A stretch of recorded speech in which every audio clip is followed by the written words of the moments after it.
ਸਤਿ ਸ਼੍ਰੀ ਅਕਾਲ ਜੀ। News Asia Punjabi ਦੇਖ ਰਹੇ ਹੋ ਤੁਸੀਂ ਤੇ ਮੈਂ ਹਾਂ ਕੁਲਵੰਤ ਸਿੰਘ। ਮੈਂ ਔਰ ਡਾਕਟਰ ਅਮਰ ਸਿੰਘ ਆਜ਼ਾਦ ਆਪਣਾ ਡਾਕਟਰ ਆਪ ਬਣੋ ਲੜੀਵਾਰ ਨੰਬਰ 41 ਲੈ ਕੇ ਇੱਕ ਵਾਰ ਫਿਰ ਹਾਜ਼ਰ ਹਾਂ। B your own doctor episode number 41। ਅੱਜ ਇਸ ਲੜੀਵਾਰ ਦੇ ਵਿੱਚ ਅਸੀਂ ਪਿਛਲਾ ਜਿਹੜਾ ਐਪੀਸੋਡ ਚੱਲ ਰਿਹਾ ਸੀ ਉਸ ਨੂੰ ਥੋੜ੍ਹਾ ਜਿਹਾ ਪੌਜ਼ ਕੀਤਾ ਕਿਉਂਕਿ ਇੱਕ ਅਜਿਹਾ ਵਿਸ਼ਾ ਜਿਹੜਾ ਕਿ ਮੈਨੂੰ ਲੱਗਿਆ ਕਿ ਇਹ ਦਰਸ਼ਕਾਂ ਤੱਕ ਪਹੁੰਚਾਉਣਾ ਬੇਹੱਦ ਜ਼ਰੂਰੀ ਹੈ, ਕਿਉਂਕਿ ਇਸ ਤੋਂ ਬਿਨਾਂ ਜਿਹੜਾ ਸਿਸਟਮ ਹੈ ਉਸ ਨੂੰ ਚੰਗੀ ਤਰ੍ਹਾਂ ਸਮਝਿਆ ਨਹੀਂ ਜਾ ਸਕਦਾ। ਇੱਕ ਪੰਜਾਬੀ ਦੀ ਕਹਾਵਤ ਹੈ ਕਿ ਜਿਹਾ ਖਾਓਗੇ ਅੰਨ ਤੇਹਾ ਹੋਵੇਗਾ ਮਨ। ਅਤੇ ਵਿਚਾਰ ਯਾਨੀ ਕਿ ਵਿਚਾਰ ਜਿਹੜੇ ਨੇ ਉਹ ਕਿੰਨਾ ਰੋਲ ਅਦਾ ਕਰਦੇ ਨੇ ਸਾਡੀ ਜ਼ਿੰਦਗੀ ਦੇ ਵਿੱਚ। ਕੀ ਵਿਚਾਰ ਸਾਨੂੰ ਬਿਮਾਰ ਵੀ ਕਰਦੇ ਨੇ, ਕੀ ਵਿਚਾਰ ਸਾਨੂੰ ਤੰਦਰੁਸਤ ਵੀ ਕਰ ਦਿੰਦੇ ਨੇ ਬਿਮਾਰ ਤੋਂ। ਜਿਹੜੀ ਅਚੇਤ ਮਨ ਦੀ ਸ਼ਕਤੀ ਆ ਉਹ ਕੀ ਹੈਗੀ ਹੈ, ਕਿੱਦਾਂ ਸਾਨੂੰ ਵਿਚਾਰਾਂ ਮਨ ਸਰੀਰ ਇਹਨਾਂ ਦਾ ਆਪਸ ਦੇ ਵਿੱਚ ਰੋਲ ਕੀ ਆ। ਆਪਾਂ ਅਕਸਰ ਗੱਲ ਕਰਦੇ ਹਾਂ ਕਿ ਮਨ ਜਿਹੜਾ ਹੈ ਮੇਰਾ ਮਨ ਨਹੀਂ ਠੀਕ ਹੈ, ਸਰੀਰ ਮਨ ਤੇ ਸਰੀਰ ਆਪਸ 'ਚ ਅੱਡ ਕਿਵੇਂ ਨੇ। ਇਹ ਸਾਰੀਆਂ ਗੱਲਾਂ ਦਾ ਜਵਾਬ ਆਪਾਂ ਅੱਜ ਡਾਕਟਰ ਅਮਰ ਸਿੰਘ ਆਜ਼ਾਦ ਤੋਂ ਲੈਂਦੇ ਹਾਂ। ਡਾਕਟਰ ਸਾਹਿਬ ਤੁਹਾਡਾ ਨਿਊਜ਼ ਏਸ਼ੀਆ ਪੰਜਾਬੀ ਤੇ ਬਹੁਤ ਬਹੁਤ ਸਵਾਗਤ ਹੈ। ਸਤਿ ਸ਼੍ਰੀ ਅਕਾਲ ਜੀ ਸਾਰੇ ਦੋਸਤਾਂ ਨੂੰ।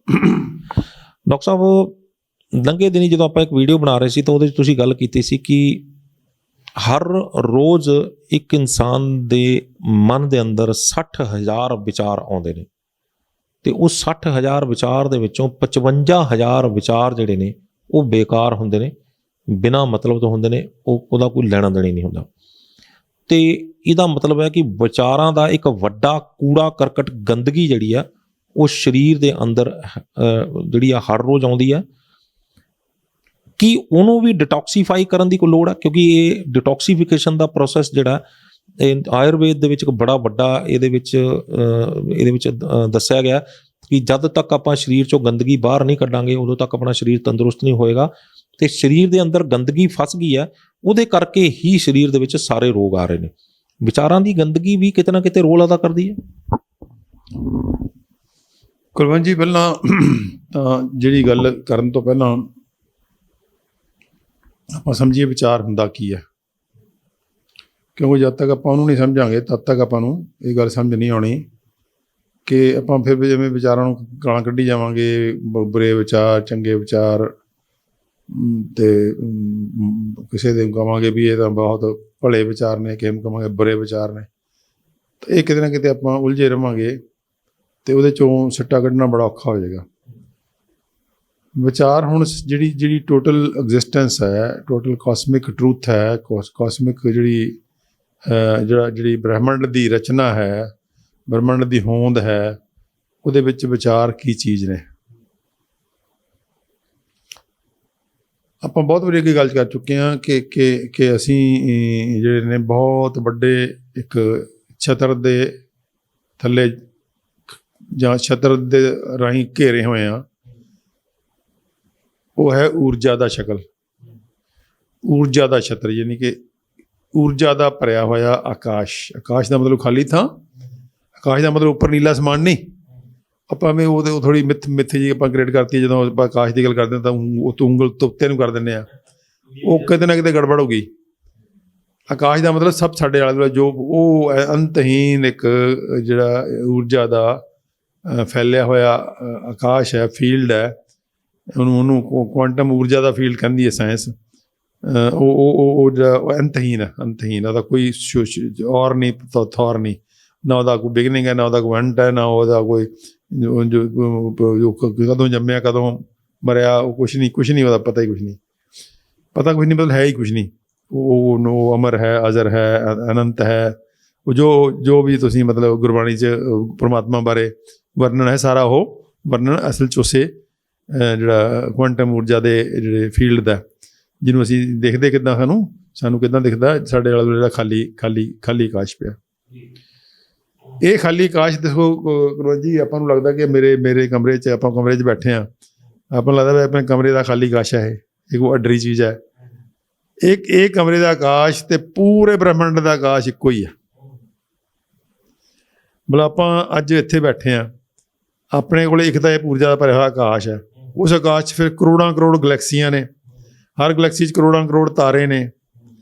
ਸਾਡਾ ਤਾਰਾ ਸੂਰਜ ਹੈ, ਅਸੀਂ ਸੂਰਜ ਦੀਆਂ 9 ਧਰਤੀਆਂ 'ਚੋਂ ਇੱਕ ਧਰਤੀ ਹਾਂ। ਫਿਰ ਧਰਤੀ ਦੇ ਉੱਪਰ ਬਸੀ ਹੋਈ ਕੁਦਰਤ ਹੈ, ਉਹ ਜਿਹੜਾ ਆਕਾਸ਼ ਹੈ ਹਰ ਥਾਂ ਤੇ ਹੈ। ਇਹ ਪੂਰੇ ਬ੍ਰਹਿਮੰਡ 'ਚ ਵੀ ਹੈ, ਇਹ ਧਰਤੀ ਦੇ ਉੱਪਰ ਵੀ ਹੈ, ਇਹ ਛੋਟੇ ਤੋਂ ਛੋਟੇ ਪਦਾਰਥ ਦੇ ਅੰਦਰ ਵੀ ਹੈ। ਆਪਾਂ ਨੂੰ ਪਤਾ ਵੀ ਐਟਮ ਦਾ ਸਟਰਕਚਰ ਆਪਾਂ ਦੇਖਦੇ ਹਾਂ, ਆਪਾਂ ਸਕੂਲਾਂ 'ਚ ਪੜ੍ਹਾਉਣ ਲੱਗੇ ਹੁਣ ਤਾਂ, ਵਿੱਚ ਨਿਊਕਲੀਅਸ ਹੈ ਅਤੇ ਉਹਦੇ ਆਲੇ ਦੁਆਲੇ ਇਲੈਕਟ੍ਰੋਨ ਘੁੰਮਦੇ ਆ। ਉਹ ਇਲੈਕਟ੍ਰੋਨ ਕਿੱਥੇ ਘੁੰਮਦੇ ਆ? ਉਹ ਆਕਾਸ਼ ਹੀ ਹੈ ਨਾ। ਆਫਟਰ ਆਕਾਸ਼ ਹੋਊਗਾ ਤਾਂ ਹੀ ਘੁੰਮਣਗੇ ਉਹ, ਤਾਂ ਹੀ ਤਾਂ ਉਹਦੇ ਅੰਦਰ ਜਿਹੜੀ ਊਰਜਾ ਦਾ ਫੀਲਡ ਹੈ ਉਹਦੇ ਅੰਦਰ ਉਹ ਇਲੈਕਟ੍ਰੋਨ ਘੁੰਮ ਰਹੇ ਆ। ਤਾਂ ਕਿਤੇ ਨਾ ਕਿਤੇ ਇਹਦਾ ਮਤਲਬ ਹੈ ਆਕਾਸ਼ ਤੋਂ ਮੁਕਤ ਕੋਈ ਪਦਾਰਥ ਨਹੀਂ ਹੈ। ਪਦਾਰਥ ਵੀ ਆਕਾਸ਼ ਦਾ ਹੀ ਇੱਕ ਦੂਸਰਾ ਰੂਪ ਹੈ। ਆਇਨਸਟਾਈਨ ਆਉਣ ਤੋਂ ਬਾਅਦ ਆਇਨਸਟਾਈਨ ਨੇ ਇਸ ਗੱਲ ਨੂੰ ਬੜਾ ਸਪਸ਼ਟ ਸਟੇਟ ਕਰਤਾ ਸੀਗਾ ਕਿ ਪਦਾਰਥ ਤੇ ਊਰਜਾ ਇੱਕੋ ਹੀ ਚੀਜ਼ ਦੇ ਦੋ ਰੂਪ ਨੇ। ਊਰਜਾ ਇੱਕ ਰੂਪ ਹੈ ਉਹਦਾ, ਪਦਾਰਥ ਦੂਜਾ ਰੂਪ ਹੈ, ਲੇਕਿਨ ਪਦਾਰਥ ਵੀ ਊਰਜਾ ਹੀ ਹੈ। ਹੁਣ ਇਸ ਸੰਦਰਭ 'ਚ ਆਪਾਂ ਵਿਚਾਰਾਂ 'ਤੇ ਆਈਏ ਕਿ ਹੁਣ ਜਿਹੜਾ ਵਿਚਾਰ ਹੈ ਉਹ ਸਿਰਫ ਊਰਜਾ ਹੈ। ਵਿਚਾਰ ਨੂੰ ਤਾਂ ਆਪਾਂ ਫੜ ਨਹੀਂ ਸਕਦੇ। ਆਪਾਂ ਜੇ ਦਿਮਾਗ ਨੂੰ ਖੋਲ੍ਹ ਲਈਏ, ਅਸੀਂ ਤਾਂ MBBS ਤੋਂ ਲੈ ਕੇ ਉਹ ਕੱਲ ਨਾੜ ਕੱਟ ਕੇ ਦੇਖੀ, ਸਾਨੂੰ ਤਾਂ ਕਿਤੇ ਵਿਚਾਰ ਦਿਖਿਆ ਨਹੀਂ। ਇਹਦਾ ਮਤਲਬ ਹੈ ਵਿਚਾਰ ਦੇਖਣ ਵਾਲੀ ਚੀਜ਼ ਨਹੀਂ ਹੈ। ਵਿਚਾਰ ਤਾਂ ਇੱਕ ਐਨਰਜੀ ਦੀ ਰੂਪ 'ਚ ਹੈ, ਊਰਜਾ ਦੀ ਰੂਪ 'ਚ, ਅਤੇ ਊਰਜਾ ਕਦੀ ਦਿਖਦੀ ਨਹੀਂ ਹੈ। ਹੁਣ ਆਕਾਸ਼ ਵੀ ਤਾਂ ਊਰਜਾ ਦਾ ਭਰਿਆ ਹੋਇਆ, ਕੋਈ ਦਿਖਦਾ? ਉਹ ਨਹੀਂ ਦਿਖਣਾ ਨਹੀਂ ਉਹਨੇ, ਕਿਉਂਕਿ ਉਹ ਦਿਖਣ ਲਈ ਉਹਨੂੰ ਇੱਕ ਬੜਾ 16 ਸਕਿੰਟ ਰੁਕਣਾ ਜ਼ਰੂਰੀ ਹੈ, ਅਤੇ ਊਰਜਾ ਰੁਕ ਨਹੀਂ ਸਕਦੀ। ਊਰਜਾ ਰੁਕਦੀ ਉਦੋਂ ਜਦੋਂ ਪਾਰਟੀਕਲ ਬਣਦੀ ਆ। ਉਹ ਜਿਹੜਾ ਆਕਾਸ਼ ਹੈ, ਊਰਜਾ ਦਾ ਭਰਿਆ ਹੋਇਆ ਆਕਾਸ਼ ਹੈ, ਉਹ ਚੇਤਨ ਆਕਾਸ਼ ਹੈ। ਚੇਤਨ ਹੈ ਉਹ, ਯਾਨੀ ਕਿ ਅਵੇਅਰ ਹੈ। ਉਹ ਮੁਰਦਾ ਨਹੀਂ ਹੈ, ਉਹ ਚੇਤਨਾ, ਮਤਲਬ ਬ੍ਰਹਿਮੰਡੀ ਚੇਤਨਾ ਕਹਿ ਸਕਦੇ ਆਪਾਂ ਨੂੰ। ਅਤੇ ਬ੍ਰਹਿਮੰਡੀ ਚੇਤਨਾ ਹੀ ਪਰਮਾਤਮਾ ਹੈ। ਜਿਹੜਾ ਇਹ ਕੁਆਂਟਮ ਫੀਲਡ ਆਫ ਐਨਰਜੀ ਹੈ, ਊਰਜਾ ਦਾ ਭਰਿਆ ਹੋਇਆ ਆਕਾਸ਼ ਹੈ, ਇਹ ਚੇਤਨ ਹੈ। ਚੇਤਨਾ ਜੇ ਆਪਾਂ ਨਹੀਂ ਕਹਿ ਸਕਦੇ ਕਿ ਚੇਤਨਾ ਦਾ ਆਕਾਸ਼ ਹੈ, ਕਿਉਂਕਿ ਮੁਰਦਾ ਨਹੀਂ ਹੈ, ਉਹ ਤਾਂ ਚੇਤਨ ਹੈ। ਉਹ ਆਪਣੇ ਬਣਾਏ ਹੋਏ ਨਿਯਮਾਂ ਤਹਿਤ ਚੱਲ ਰਿਹਾ। ਸਹਿਭੰਗ ਹੈ, ਸਹਿਭੰਗ ਹੈ ਕਿ ਉਹਨੇ ਆਪੇ ਨਿਯਮ ਬਣਾਏ, ਆਪੇ ਉਹਦੇ ਤਹਿਤ ਚੱਲ ਰਿਹਾ। ਤਾਂ ਆਪੂ ਬਣਾਏ ਹੋਏ ਨਿਯਮਾਂ ਤਹਿਤ ਚੱਲਦਾ ਹੋਇਆ ਆਕਾਸ਼ ਹੀ ਪਰਮਾਤਮਾ ਹੈ। ਉਹ ਪਰਮਾਤਮਾ ਦਾ ਦਿੱਖ ਰੂਪ ਹੈ ਜਿਹੜਾ ਊਰਜਾ, ਅਤੇ ਪਰਮਾਤਮਾ ਦਾ ਦੂਜਾ ਰੂਪ ਦੇਖਣ ਵਾਲਾ ਰੂਪ ਪਦਾਰਥ ਦੀ ਸਾਰੀਆਂ ਉਹ ਹਵਾ ਪਾਣੀ ਮਿੱਟੀ ਤੋਂ ਬਣੇ ਹੋਏ ਅੱਗੇ ਸਾਰਾ ਸਾਰੇ ਜਿਹੜੇ ਆਕਾਰ ਜਿਹੜੇ ਰੂਪ ਨੇ ਉਹ ਨੇ। ਹੁਣ ਇਹ ਵਿਚਾਰ ਕੀ ਚੀਜ਼ ਹੈ? ਵਿਚਾਰ ਦੇ ਵਿੱਚ ਸਭ ਤੋਂ ਗਹਿਰਾ ਹੈ, ਜਿਵੇਂ ਕਾਸਮਿਕ ਚੇਤਨਾ ਹੈ, ਇੱਦਾਂ ਇੰਡੀਵਿਜੂਅਲ ਚੇਤਨਾ ਹੈ। ਉਸ ਕਾਸਮੋਸ ਦੀ ਮੇਰੇ ਅੰਦਰ ਜਿਹੜੀ ਰਿਪਰੈਜ਼ੈਂਟੇਸ਼ਨ ਹੈ, ਉਹ ਮੇਰੀ ਅਵੇਅਰਨੈਸ ਹੈ। ਉਹ ਮੇਰੇ ਸਰੀਰ ਦੇ ਨਾਲ ਜੁੜ ਗਈ। ਮੇਰੇ ਪਦਾਰਥ ਦਾ ਅਤੇ ਕਾਸਮਿਕ ਊਰਜਾ ਦਾ ਇੰਟਰੈਕਸ਼ਨ ਹੋ ਰਿਹਾ ਹੈ। ਤਾਂ ਮੇਰੀ ਕੋਈ ਊਰਜਾ ਜਿਹੜੀ ਹੈ ਉਹ ਮੇਰੇ ਸਾਰੇ ਹਾਰਡਵੇਅਰ ਨੂੰ, ਮੇਰੇ ਸਰੀਰ ਨੂੰ ਜਿਹੜੀ ਚਲਾਉਂਦੀ ਹੈ ਜਾਂ ਜੇ ਚਲਾਇਮਾਨ ਹੈ ਜਿਹੜੀ ਉਹਦੇ 'ਚ ਉਹ ਹੋ ਗਈ, ਜਿਹਨੂੰ ਆਪਾਂ ਆਤਮਾ ਕਹਿ ਸਕਦੇ ਹਾਂ। ਪਰਮਾਤਮਾ ਧਰਮ ਦੀ ਸ਼ਬਦਾਵਲੀ 'ਚ ਪਰਮਾਤਮਾ ਹੈ ਅਤੇ ਫਿਰ ਆਤਮਾ ਹੈ। ਹੁਣ ਆਤਮਾ ਤਾਂ ਬਹੁਤ ਗਹਿਰੀ ਹੈ। ਆਤਮਾ ਦੇ ਅੰਦਰ ਕੋਈ ਉਹ ਨਹੀਂ ਹੈ, ਜਿਹੜਾ ਉਥਲ ਪੁਥਲ ਨਹੀਂ ਹੈ। ਉਹ ਅੱਗੇ ਜਦੋਂ ਚੱਲਦੀ ਹੈ, ਕੋਈ ਕੰਮ ਕਰਦੀ ਹੈ, ਕਿਸੇ ਕਰਮ 'ਚ ਆ ਜਾਂਦੀ ਹੈ, ਜਦੋਂ ਸਕ੍ਰਿਏ ਹੁੰਦੀ ਹੈ ਤਾਂ ਉਹ ਫਿਰ ਵਿਚਾਰਾਂ ਦਾ ਰੂਪ ਲੈਂਦੀ ਹੈ, ਉਹੀ ਊਰਜਾ। ਤਾਂ ਉਹ ਵਿਚਾਰ ਨੇ। ਇਹਦਾ ਮਤਲਬ ਮੇਰੇ ਵਿਚਾਰ ਮੇਰੀ ਚੇਤਨਾ ਦਾ ਇੱਕ ਬਾਹਰੀ ਰੂਪ ਨੇ, ਜਿਹਨੇ ਆ ਕੇ ਬਾਹਰ ਕੁਛ ਰਚਨਾ ਕਰਨੀ ਹੈ, ਕੁਛ ਕੰਮ ਕਰਨੇ ਆ। ਪਹਿਲਾਂ ਮੇਰੇ ਦਿਮਾਗ 'ਚ ਆਏਗਾ, ਜੋ ਮੇਰੇ ਦਿਮਾਗ 'ਚ ਆਇਆ ਅਗਲੇ ਪਲ ਮੈਂ ਉਹਨੂੰ ਲਾਗੂ ਕੀਤਾ। ਫਿਰ ਲਾਗੂ ਕੀਤਾ ਤਾਂ ਉਹਨੇ ਫਿਰ ਮੇਰੇ ਵਿਚਾਰ ਬਣਾਏ, ਉਹਦੇ ਨਾਲ ਹੋਰ ਨਵੇਂ ਵਿਚਾਰ ਬਣੇ। ਸੋ ਇਸ ਤਰ੍ਹਾਂ ਤਰੱਕੀ ਹੁੰਦੀ ਹੈ। ਤਾਂ ਇਹ ਪਰਮਾਤਮਾ ਨੇ, ਕਾਸਮਿਕ ਊਰਜਾ ਨੇ, ਕਾਸਮਿਕ ਫੀਲਡ ਨੇ ਇੱਕ ਬੜਾ ਖੇਲ ਬਣਾਤਾ ਕਿ ਪਦਾਰਥ ਨੂੰ ਚਲਾਉਣ ਵਾਸਤੇ ਇੱਕ ਜਿਹੜਾ ਚਾਲਕ ਹੈ ਉਹ ਵਿਚਾਰ ਹੈ। ਵਿਚਾਰ ਕੀ ਹੈ? ਸਾਡੇ ਪੂਰੇ ਸਾਰੀ ਰਚਨਾ ਦਾ ਚਾਲਕ ਜਿਹੜਾ ਹੈ ਵਿਚਾਰ ਹੈ। ਅਤੇ ਵਿਚਾਰ ਕਿਹਦਾ ਛੋਟਾ ਰੂਪ ਹੈ? ਕਾਸਮਿਕ ਊਰਜਾ ਦਾ। ਇਹਦਾ ਮਤਲਬ ਕਾਸਮੋਸ ਦੀ ਊਰਜਾ, ਯੂਨੀਵਰਸ ਦੀ ਊਰਜਾ ਅਤੇ ਮੇਰਾ ਵਿਚਾਰ ਇੱਕੋ ਹੀ ਚੀਜ਼ ਨੇ। ਅਤੇ ਕਾਸਮੋਸ ਤਾਂ ਆਲ ਪਾਵਰਫੁਲ ਹੈ, ਉਹ ਤਾਂ ਕੁਛ ਵੀ ਕਰ ਸਕਦਾ, ਉਹਦੇ ਕੋਲ ਸਾਰਾ ਕੁਛ ਉਹਦਾ ਹੀ ਹੈ। ਸਾਰੇ ਕੁਛ ਦੀ ਅਗਰ ਮਲਕੀਅਤ ਮੰਨੀ ਜਾਵੇ ਆਪਾਂ ਕਿਤੋਂ, ਤਾਂ ਉਹਦੀ ਹੀ ਹੈ, ਉਹਦੇ ਤੋਂ ਬਾਹਰ ਕੁਛ ਵੀ ਨਹੀਂ ਹੈ, ਹੀ ਨਹੀਂ ਕੁਛ, ਉਹੀ ਹੈ। ਤਾਂ ਇਹ ਹੈ ਵਿਚਾਰ, ਜਿਹੜਾ ਵਿਚਾਰ ਇਸੇ ਕਰਕੇ ਵਿਚਾਰ ਜਿਹੜੇ ਸਾਡੇ ਜਿਹੜੇ ਪੁਰਖੇ ਨੇ, ਸਾਡੇ ਰਿਸ਼ੀ ਮੁਨੀ ਨੇ ਸ਼ੁਰੂ ਤੋਂ ਬਹੁਤ ਅਨੰਤ ਤੋਂ ਜਦ ਟ੍ਰੇਸ ਕਰੋ ਤੁਸੀਂ ਉਪਨਿਸ਼ਦਾਂ ਤੱਕ, ਜੋ ਉਪਨਿਸ਼ਦਾਂ ਦੇ ਸ਼ਲੋਕਾਂ ਦੇ ਅੰਦਰ ਤੁਸੀਂ ਜਾਓ ਤਾਂ ਉਪਨਿਸ਼ਦ ਦੇ ਸ਼ਲੋਕ ਜਿਹੜੇ ਬਹੁਤ ਹੀ ਪਿਆਰੇ ਆ। ਉਪਨਿਸ਼ਦਾਂ ਦੇ ਸ਼ਲੋਕਾਂ ਦੇ ਅੰਦਰ ਸਾਰੀ ਵਿਜ਼ਡਮ ਭਰੀ ਪਈ ਹੈ ਕਿ ਕਿਵੇਂ ਪ੍ਰਮਾਤਮਾ ਦਾ ਤੇ ਆਤਮਾ ਦਾ ਸਾਰਾ ਖੇਲ ਹੈ। ਇਹ ਜਿਹੜੀ ਜੀਵਨ ਦੀ ਰਚਨਾ, ਇਹ ਪ੍ਰਮਾਤਮਾ ਆਤਮਾ ਦੇ ਰਾਹੀਂ ਖੇਲ ਰਚਾਉਂਦਾ ਤੇ ਫਿਰ ਉਹ ਖੇਲ ਨੂੰ ਬਿਊਟੀਫੁਲੀ ਖੇਲਦਾ। ਕਿਵੇਂ ਸੁੰਦਰ ਫੁੱਲ ਖੜੇ ਕਰਦਾ ਹੈ, ਸੁੰਦਰ ਪੰਛੀ ਖੜੇ ਕਰਦਾ ਹੈ, ਦਰਖਤ ਖੜੇ ਕਰਦਾ ਹੈ, ਪਾਣੀ ਹੈ, ਪਹਾੜ ਨੇ, ਬਰਫ਼ ਹੈ, ਮਨੁੱਖ ਫਿਰ ਅੱਗੇ ਮਨੁੱਖ ਨੇ ਆਪਣਾ ਸਮਾਜ ਸਿਰਜ ਲਿਆ, ਉਹਦੇ ਅੰਦਰ ਰਿਸ਼ਤੇ ਨੇ, ਤੇ ਸਾਰਾ ਕੁਝ ਜਿਹੜਾ ਕਿਵੇਂ ਚੱਲ ਰਿਹਾ, ਪਰਮਾਤਮਾ ਯਾਨੀ ਕਿ ਕਾਸਮਿਕ ਊਰਜਾ, ਕਾਸਮਿਕ ਚੇਤਨਾ ਤੇ ਇੰਡੀਵਿਜੂਅਲ ਚੇਤਨਾ ਜੋ ਵਿਚਾਰਾਂ ਦੇ ਰੂਪ 'ਚ ਸਕਰੀਏ ਹੈ, ਜਿਹੜੇ ਕਰਮ ਕਰਦੀ ਹੈ। ਤਾਂ ਇਹ ਵਿਚਾਰ ਨੇ। ਵਿਚਾਰ ਕੋਈ ਮਤਲਬ ਛੋਟੀ ਜਿਹੀ ਚੀਜ਼ ਨਹੀਂ ਹੈ। ਵਿਚਾਰ, ਮੇਰਾ ਵਿਚਾਰ ਤੇ ਪ੍ਰਮਾਤਮਾ ਦਾ ਵਿਚਾਰ ਇੱਕੋ ਚੀਜ਼ ਹੋ ਗਈ ਨਾ। ਇਹਦਾ ਮਤਲਬ ਜੇ ਮੇਰਾ ਵਿਚਾਰ ਸ਼ੁੱਧ ਹੋਏਗਾ, ਜੇ ਮੇਰਾ ਵਿਚਾਰ ਸ਼ੁੱਧ ਹੋਏਗਾ ਤਾਂ ਬਹੁਤ ਪਾਵਰਫੁਲ ਹੋਏਗਾ ਉਹ, ਕਿਉਂਕਿ ਪ੍ਰਮਾਤਮਾ ਤਾਂ ਸ਼ੁੱਧ ਹੈ। ਪ੍ਰਮਾਤਮਾ ਤਾਂ ਕਿਸੇ ਦਾ ਬੁਰਾ ਨਹੀਂ ਚਾਹੁੰਦਾ, ਨਾ ਉਹ ਕਿਸੇ ਨੂੰ, ਉਹਨੇ ਤਾਂ ਆਪਣੀ ਰਚਨਾ ਦਾ ਸਾਰਿਆਂ ਦਾ ਦੇਖਣਾ ਹੈ, ਸਾਰਿਆਂ ਦਾ, ਜਿਹਨੂੰ ਕਹਿੰਦੇ ਸੁਪਰ ਬਾਪ ਹੈ ਉਹ। ਤਾਂ ਉਹ ਜੇ ਸਾਡੇ ਵਿਚਾਰ ਉਹਦੇ ਵਿਚਾਰਾਂ ਨਾਲ ਟੈਲੀ ਕਰ ਜਾਣ ਤਾਂ ਬਹੁਤ ਹੀ ਪਾਵਰਫੁਲ ਹੋ ਸਕਦੇ। ਹੁਣ ਉਸ ਤੋਂ ਅੱਗੇ ਆਈਏ ਆਪਾਂ ਕਿ ਇਹ ਵਿਚਾਰ ਜਿਹੜੇ ਊਰਜਾ ਨੇ, ਤਾਂ ਫਿਰ ਊਰਜਾ ਜਿਹੜੀ ਹੁੰਦੀ ਹੈ ਉਹਦੀ ਵੇਵਸ ਹੁੰਦੀਆਂ ਨੇ, ਉਹਦੀ ਫ੍ਰੀਕੁਐਂਸੀਜ਼ ਹੁੰਦੀਆਂ ਨੇ। ਜਿੱਦਾਂ ਇਹ ਸਭਾ 'ਚ ਹੈ, ਹੁਣ ਆਪਾਂ ਸਾਰੀ ਗੱਲ ਕਰ ਰਹੇ ਹਾਂ, ਇਹ ਗੱਲ ਕੱਲ੍ਹ ਨੂੰ ਆਪਾਂ ਟੈਲੀਫੋਨਾਂ 'ਤੇ ਸੁਣਨੀ ਹੈ।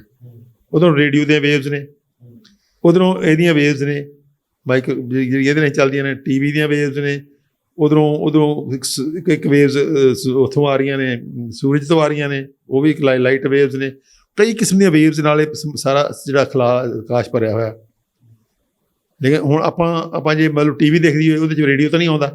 ਰੇਡੀਓ ਲਈ ਸਾਨੂੰ ਡਿਫਰੈਂਟ ਫ੍ਰੀਕੁਐਂਸੀ ਟਿਊਨ ਇਨ ਕਰਨੀ ਪਏਗੀ, ਸਾਨੂੰ ਕਿਹੋ ਜਿਹਾ ਯਾਰ ਬਣਾਉਣਾ ਪਏਗਾ ਜਿਹੜਾ ਰੇਡੀਓ ਦੀ ਫ੍ਰੀਕੁਐਂਸੀ ਦੇ ਨੂੰ ਕੈਚ ਕਰ ਸਕਦਾ ਹੋਵੇ। ਟੀ ਵੀ ਦੀ ਫ੍ਰੀਕੁਐਂਸੀ ਨੂੰ ਕੈਚ ਕਰਨ ਨਾਲ ਹੋਰ ਹੋਏਗਾ। ਸੋ ਅਲੱਗ-ਅਲੱਗ ਫ੍ਰੀਕੁਐਂਸੀਜ਼ ਹੁੰਦੀਆਂ ਨੇ ਵਿਚਾਰਾਂ ਦੀਆਂ, ਅਤੇ ਉਹ ਜਿਹੜੀ ਊਰਜਾ ਹੈ, ਕਿਉਂਕਿ ਮਨੁੱਖ ਹਰ ਮੈਟਰ ਊਰਜਾ ਦੀ ਸ਼ਕਲ ਹੈ। ਇਹਦਾ ਮਤਲਬ ਮਨੁੱਖ ਵੀ ਵਾਈਬਰੇਟ ਕਰਦਾ, ਮਨੁੱਖ ਦੇ ਅੰਦਰ ਵੀ ਊਰਜਾ ਹੈ, ਤਾਂ ਮਨੁੱਖ ਦੀ ਆਪਣੀ ਊਰਜਾ ਦੀ ਵੀ ਹੋਏਗੀ ਕੋਈ ਨਾ ਕੋਈ ਵਾਈਬ੍ਰੇਸ਼ਨ। ਫਿਰ ਉਹਦੀ ਕੰਨ ਦੀ ਇੱਕ ਵਾਈਬ੍ਰੇਸ਼ਨ ਹੁੰਦੀ ਹੈ। ਤੁਸੀਂ ਆਮ ਦੇਖਿਆ ਹੋਣਾ ਕਿ ਜਿੰਨਾ ਕੁੱਤੇ ਨੂੰ ਸੁਣਦਾ ਉਹਨਾਂ ਸਾਨੂੰ ਨਹੀਂ ਸੁਣਦਾ। ਮੈਨੂੰ ਅੱਜ ਵੀ ਯਾਦ ਹੈ, ਮੇਰੇ ਕੋਲ ਕੁੱਤੀ ਪਾਲੀ ਹੋਈ ਸੀਗੀ, ਉਹ ਮੈਂ ਗਲੀ ਦੇ ਮੋੜ 'ਤੇ ਜਿਹੜੀ ਕਿ ਘੱਟੋ ਘੱਟ ਵੀ 200 ਮੀਟਰ ਦੂਰ ਸੀਗਾ, ਜਦੋਂ ਮੇਰੀ ਕਾਰ ਮੁੜ ਜਾਂਦੀ ਸੀ ਉੱਥੋਂ, ਉਹਨੂੰ ਕਾਰ ਦੀ ਪਛਾਣ ਸੀ, ਉਹਦੇ ਨਾਲ ਦੀ ਨਾਲ ਆ ਕੇ ਗੇਟ 'ਤੇ ਖੜੀ ਹੋ ਜਾਂਦੀ ਸੀ। ਅੰਦਰ ਪਤਾ ਲੱਗ ਜਾਂਦਾ ਸੀ ਸਾਰਿਆਂ ਨੂੰ ਵੀ ਨੇੜੇ ਤੇੜੇ ਆ ਗਈ ਕਾਰ। ਇੰਨੀ ਪਾਵਰਫੁਲ ਸੀ ਉਹ। ਫਿਰ ਤੁਸੀਂ ਉਹਦੀ ਜਿਹੜੀ, ਜਿਵੇਂ ਕੁੱਤੇ ਦੀਵਾਲੀ 'ਤੇ ਪਟਾਕੇ ਚੱਲਦੇ ਆ, ਸਾਨੂੰ ਕੁਛ ਨਹੀਂ ਹੁੰਦਾ, ਲੇਕਿਨ ਕੁੱਤੇ ਨੂੰ ਬਹੁਤ ਪੇਨਫੁਲ ਹੁੰਦੇ ਆ। ਉਹ ਕੁੱਤੇ ਵਿਚਾਰੇ ਚੂੰ ਕਰਦੇ, ਆਪਣੇ ਆਪ ਨੂੰ ਲਗਾਉਂਦੇ ਫਿਰੀ ਜਾਂਦੇ ਦੀਵਾਲੀ ਵਾਲੇ ਦਿਨ। ਇਹ ਕਿਉਂ ਹੈ? ਕਿਉਂਕਿ ਫ੍ਰੀਕੁਐਂਸੀਜ਼ ਕੈਚ ਕਰਨ ਦੀ ਕੈਪੈਸਿਟੀ ਅਲੱਗ-ਅਲੱਗ ਹੈ। ਸੋ ਇਹ ਸਾਰਾ ਖੇਲ ਫ੍ਰੀਕੁਐਂਸੀਜ਼ ਦਾ। ਊਰਜਾ ਹੈ ਤਾਂ ਉਹ ਵੇਵਸ 'ਚ ਹੈ, ਵੇਵਸ 'ਚ ਹੈ ਤਾਂ ਉਹਦੀ ਫ੍ਰੀਕੁਐਂਸੀ ਹੋਏਗੀ, ਉਹ ਫ੍ਰੀਕੁਐਂਸੀ ਅਲੱਗ-ਅਲੱਗ ਹੋਏਗੀ। ਇਹਦਾ ਮਤਲਬ ਅਗਰ ਵਿਚਾਰਾਂ ਦੀ ਇੱਕ ਫ੍ਰੀਕੁਐਂਸੀ ਹੈ, ਜੇ ਉਹ ਫ੍ਰੀਕੁਐਂਸੀ ਪਰਮਾਤਮਾ ਦੀ ਫ੍ਰੀਕੁਐਂਸੀ ਨਾਲ, ਕਾਸਮਿਕ ਊਰਜਾ ਦੀ ਫ੍ਰੀਕੁਐਂਸੀ ਨਾਲ ਮੈਚ ਕਰ ਜਾਵੇ ਤਾਂ ਕਿੱਡੀ ਵੱਡੀ ਹੋ ਜਾਏਗੀ। ਇਸ ਕਰਕੇ ਕੁਦਰਤ ਦੇ ਅੰਦਰ ਇੱਕ ਵਰਤਾਰਾ ਬਹੁਤ ਅਜੀਬ ਹੈ, ਜਿਹਨੂੰ ਕਿ ਮਨੁੱਖਤਾ ਨੇ, ਹਾਲਾਂਕਿ ਸਾਡੇ ਪੁਰਖਿਆਂ ਨੇ ਸਮਝਾਇਆ। ਜਿਹੜੀ ਆ ਬੁੱਕ ਪਈ ਹੈ, ਜਦ ਮੈਂ ਤੁਹਾਨੂੰ ਦਿਖਾ ਰਿਹਾ ਸੀਗਾ, ਇੱਕ ਬੁੱਕ ਲਿਖੀ ਹੈ ਰੋਂਡਾ ਬਾਇਰਨ ਨੇ, ਦ ਸੀਕਰਟ। ਬਹੁਤ ਪਪੂਲਰ ਬੁੱਕ ਹੋਈ ਹੈ, ਦੁਨੀਆ 'ਚ ਬਹੁਤ ਪੜ੍ਹੀ ਗਈ ਹੈ। ਦ ਸੀਕਰਟ, ਕਿ ਸੀਕਰਟ ਕੀ ਹੈ? ਇਹਦੇ ਸੀਕਰਟ ਉਹਨੇ ਆਮ ਬੰਦੇ ਨੂੰ ਸਮਝਾਉਣ ਲਈ ਪਹਿਲਾਂ ਗੱਲ ਇੱਥੋਂ ਸ਼ੁਰੂ ਕੀਤੀ ਹੈ ਵੀ ਤੁਸੀਂ ਦੁਨੀਆ ਦੀ ਕੋਈ ਚੀਜ਼ ਵੀ ਅਚੀਵ ਕਰ ਸਕਦੇ ਹੋ,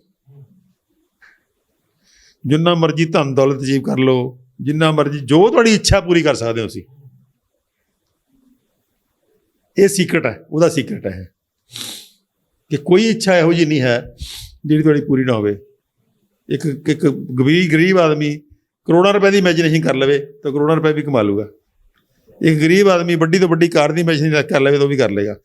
ਕੋਈ ਵੱਡੇ ਤੋਂ ਵੱਡੀ ਇਮੈਜੀਨੇਸ਼ਨ ਕਰ ਸਕਦੇ ਹਾਂ। ਇਸ ਤਰ੍ਹਾਂ ਦੂਸਰੀ ਬੁੱਕ ਮੈਂ ਤੁਹਾਨੂੰ ਦਿਖਾ ਰਿਹਾ ਸੀ ਕਿ ਪਾਵਰ ਆਫ ਸਬਕੌਂਸ਼ੀਅਸ ਨੇ। ਸਬਕੌਂਸ਼ੀਅਸ ਇਹ ਵੀ ਇੱਕੋ ਹੀ ਗੱਲ ਹੈ ਕਿ ਇਹ ਸਬਕੌਂਸ਼ੀਅਸ ਕੀ ਹੈ? ਸਬਕੌਂਸ਼ੀਅਸ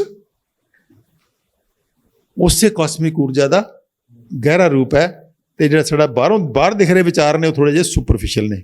ਕੌਨਸ਼ੀਅਸ ਮਾਈਂਡ ਤੇ ਸਬਕੌਨਸ਼ੀਅਸ ਮਾਈਂਡ। ਸਬਕੌਨਸ਼ੀਅਸ ਮਾਈਂਡ ਡਾਇਰੈਕਟਲੀ ਕਨੈਕਟਡ ਹੈ ਕਾਸਮਿਕ ਕਾਸਮੋਸ ਨਾਲ। ਇਹ ਮੋਟਾ ਵਿਚਾਰਾਂ ਦੀ ਸਮਝ ਹੋ ਗਈ। ਤੁਸੀਂ ਗੱਲ ਕੀਤੀ ਕਿ ਜਿਹੜੇ ਆਪਣੇ ਅੰਦਰ ਵਿਚਾਰ ਆਉਂਦੇ ਨੇ ਉਹ ਸਿੱਧਾ ਕਾਸਮੋਸ ਦੇ ਨਾਲ ਜੁੜਦੇ ਹੁੰਦੇ ਨੇ, ਉਹ ਬ੍ਰਹਿਮੰਡ ਦੇ ਨਾਲ, ਉਹ ਪਰਮਾਤਮਾ ਦੇ ਨਾਲ ਜੁੜੇ ਹੋਏ ਵਿਚਾਰ ਨੇ। ਫਿਰ ਅਜਿਹਾ ਕਿਉਂ ਹੁੰਦਾ ਹੈ ਕਿ ਕੁਝ ਵਿਚਾਰ ਜਿਹੜੇ ਨੇ ਉਹ ਚੰਗੇ ਹੋ ਜਾਂਦੇ ਨੇ ਤੇ ਕੁਝ ਵਿਚਾਰ ਗੰਦੇ ਹੋ ਜਾਂਦੇ ਨੇ, ਕੁਝ ਵਿਚਾਰ ਪੋਜ਼ਿਟਿਵ ਹੋ ਜਾਂਦੇ ਨੇ ਤੇ ਕੁਝ ਨੈਗੇਟਿਵ ਹੋ ਜਾਂਦੇ ਨੇ? ਉਹਦੇ ਕੋਲ ਜੀ ਇੱਕ ਗੱਲ ਸਮਝੀ ਆਪਾਂ, ਇਹ ਗੱਲ ਬਹੁਤ ਵਧੀਆ ਕੁਐਸਚਨ ਹੈ ਤੁਹਾਡਾ। ਇਹ ਗੱਲ ਕੋਈ ਵੀ ਸਵਾਲ ਪੁੱਛੇਗਾ ਇਹ ਕਿ ਵੀ ਐਂ ਤਾਂ ਫਿਰ ਕੋਈ ਕ੍ਰਿਮੀਨਲ ਬਣੇ ਹੀ ਨਾ, ਕ੍ਰਿਮੀਨਲ ਹੋਣ ਨਾ, ਐਂ ਤਾਂ ਫਿਰ ਕੋਈ ਪਾਪ ਹੋਵੇ ਹੀ ਨਾ। ਕੀ ਹੋਇਆ ਕਿ ਜਿਵੇਂ ਜਿਹੜਾ ਐਵੋਲਿਊਸ਼ਨ ਹੋਈ, ਜਿਵੇਂ ਬਹੁਤ ਸੂਖਸ਼ਮ ਜੀਵਾਂ ਤੋਂ ਅੱਗੇ ਵਿਕਾਸ ਹੋਇਆ, ਹੁੰਦਾ ਬਾਂਦਰ ਤੇ ਬਨਮਾਨਸ ਤੇ ਜਿਹੜਾ ਤੋਂ ਹੁੰਦਾ ਹੋਇਆ ਆਦੀਵਾਸੀਆਂ ਰਾਹੀਂ ਹੁੰਦਾ ਹੋਇਆ ਇੱਕ ਸੋ ਕਾਲਡ ਸੱਭਿਆ ਜੋ ਅੱਜ ਦਾ ਮਾਡਰਨ ਮਨੁੱਖ ਬਣਿਆ। ਜਦੋਂ ਤੁਸੀਂ ਦੇਖੋਗੇ ਕਿ ਜਿੰਨੀ ਬੁੱਧੀ ਸੱਪ 'ਚ ਹੈ, ਉਸ ਤੋਂ ਜ਼ਿਆਦਾ ਬੁੱਧੀ ਜਿਹੜੀ ਹੈ ਉਹ ਚੂਹੇ 'ਚ ਹੈ, ਨਿਓਲੇ 'ਚ ਹੈ। ਉਸ ਤੋਂ ਜ਼ਿਆਦਾ ਬੁੱਧੀ ਬਾਂਦਰ 'ਚ ਹੈ, ਉਸ ਤੋਂ ਜ਼ਿਆਦਾ ਬੁੱਧੀ ਮਨੁੱਖ 'ਚ ਹੈ। ਤਾਂ ਇਹਦਾ ਮਤਲਬ ਬੁੱਧੀ ਦਾ ਵੀ ਨਾਲ ਵਿਕਾਸ ਹੋਇਆ। ਸੋ ਇਹ ਜਿਹੜਾ ਬੁੱਧੀ ਦਾ ਵਿਕਾਸ ਹੋਇਆ, ਇਹਨੂੰ ਆਪਾਂ ਸਮਝੀਏ ਕਿ ਇਹਦੇ ਅੰਦਰ ਪਰਮਾਤਮਾ ਨੇ ਜਾਂ ਕਾਸਮੋਸ ਨੇ ਕੀ ਰੂਪ ਲਿੱਤਾ। ਉਹ ਰੂਪ ਇਹ ਲੈਣਾ ਪਿਆ ਕਿ ਇਹਨੂੰ ਪਰਫੈਕਟ ਕਰਨ ਵਾਸਤੇ ਇਹਨੂੰ ਫਰੀਡਮ ਦੇਣੀ ਪਏਗੀ। ਕਿਸੇ ਵੀ ਲੋਅਰ ਐਨੀਮਲ ਨੂੰ ਕੋਈ ਫਰੀਡਮ ਨਹੀਂ ਹੈ। ਉਹ ਨੇਚਰ ਨੂੰ ਵਰਤ ਸਕਦਾ, ਖਾ ਸਕਦਾ, ਪੀ ਸਕਦਾ, ਆਪਣੇ ਵਰਗੇ ਬੱਚੇ ਪੈਦਾ ਕਰ ਸਕਦਾ, ਬਸ ਇਸ ਤੋਂ ਬਿਯੋਂਡ ਕੁਛ ਨਹੀਂ ਹੈ।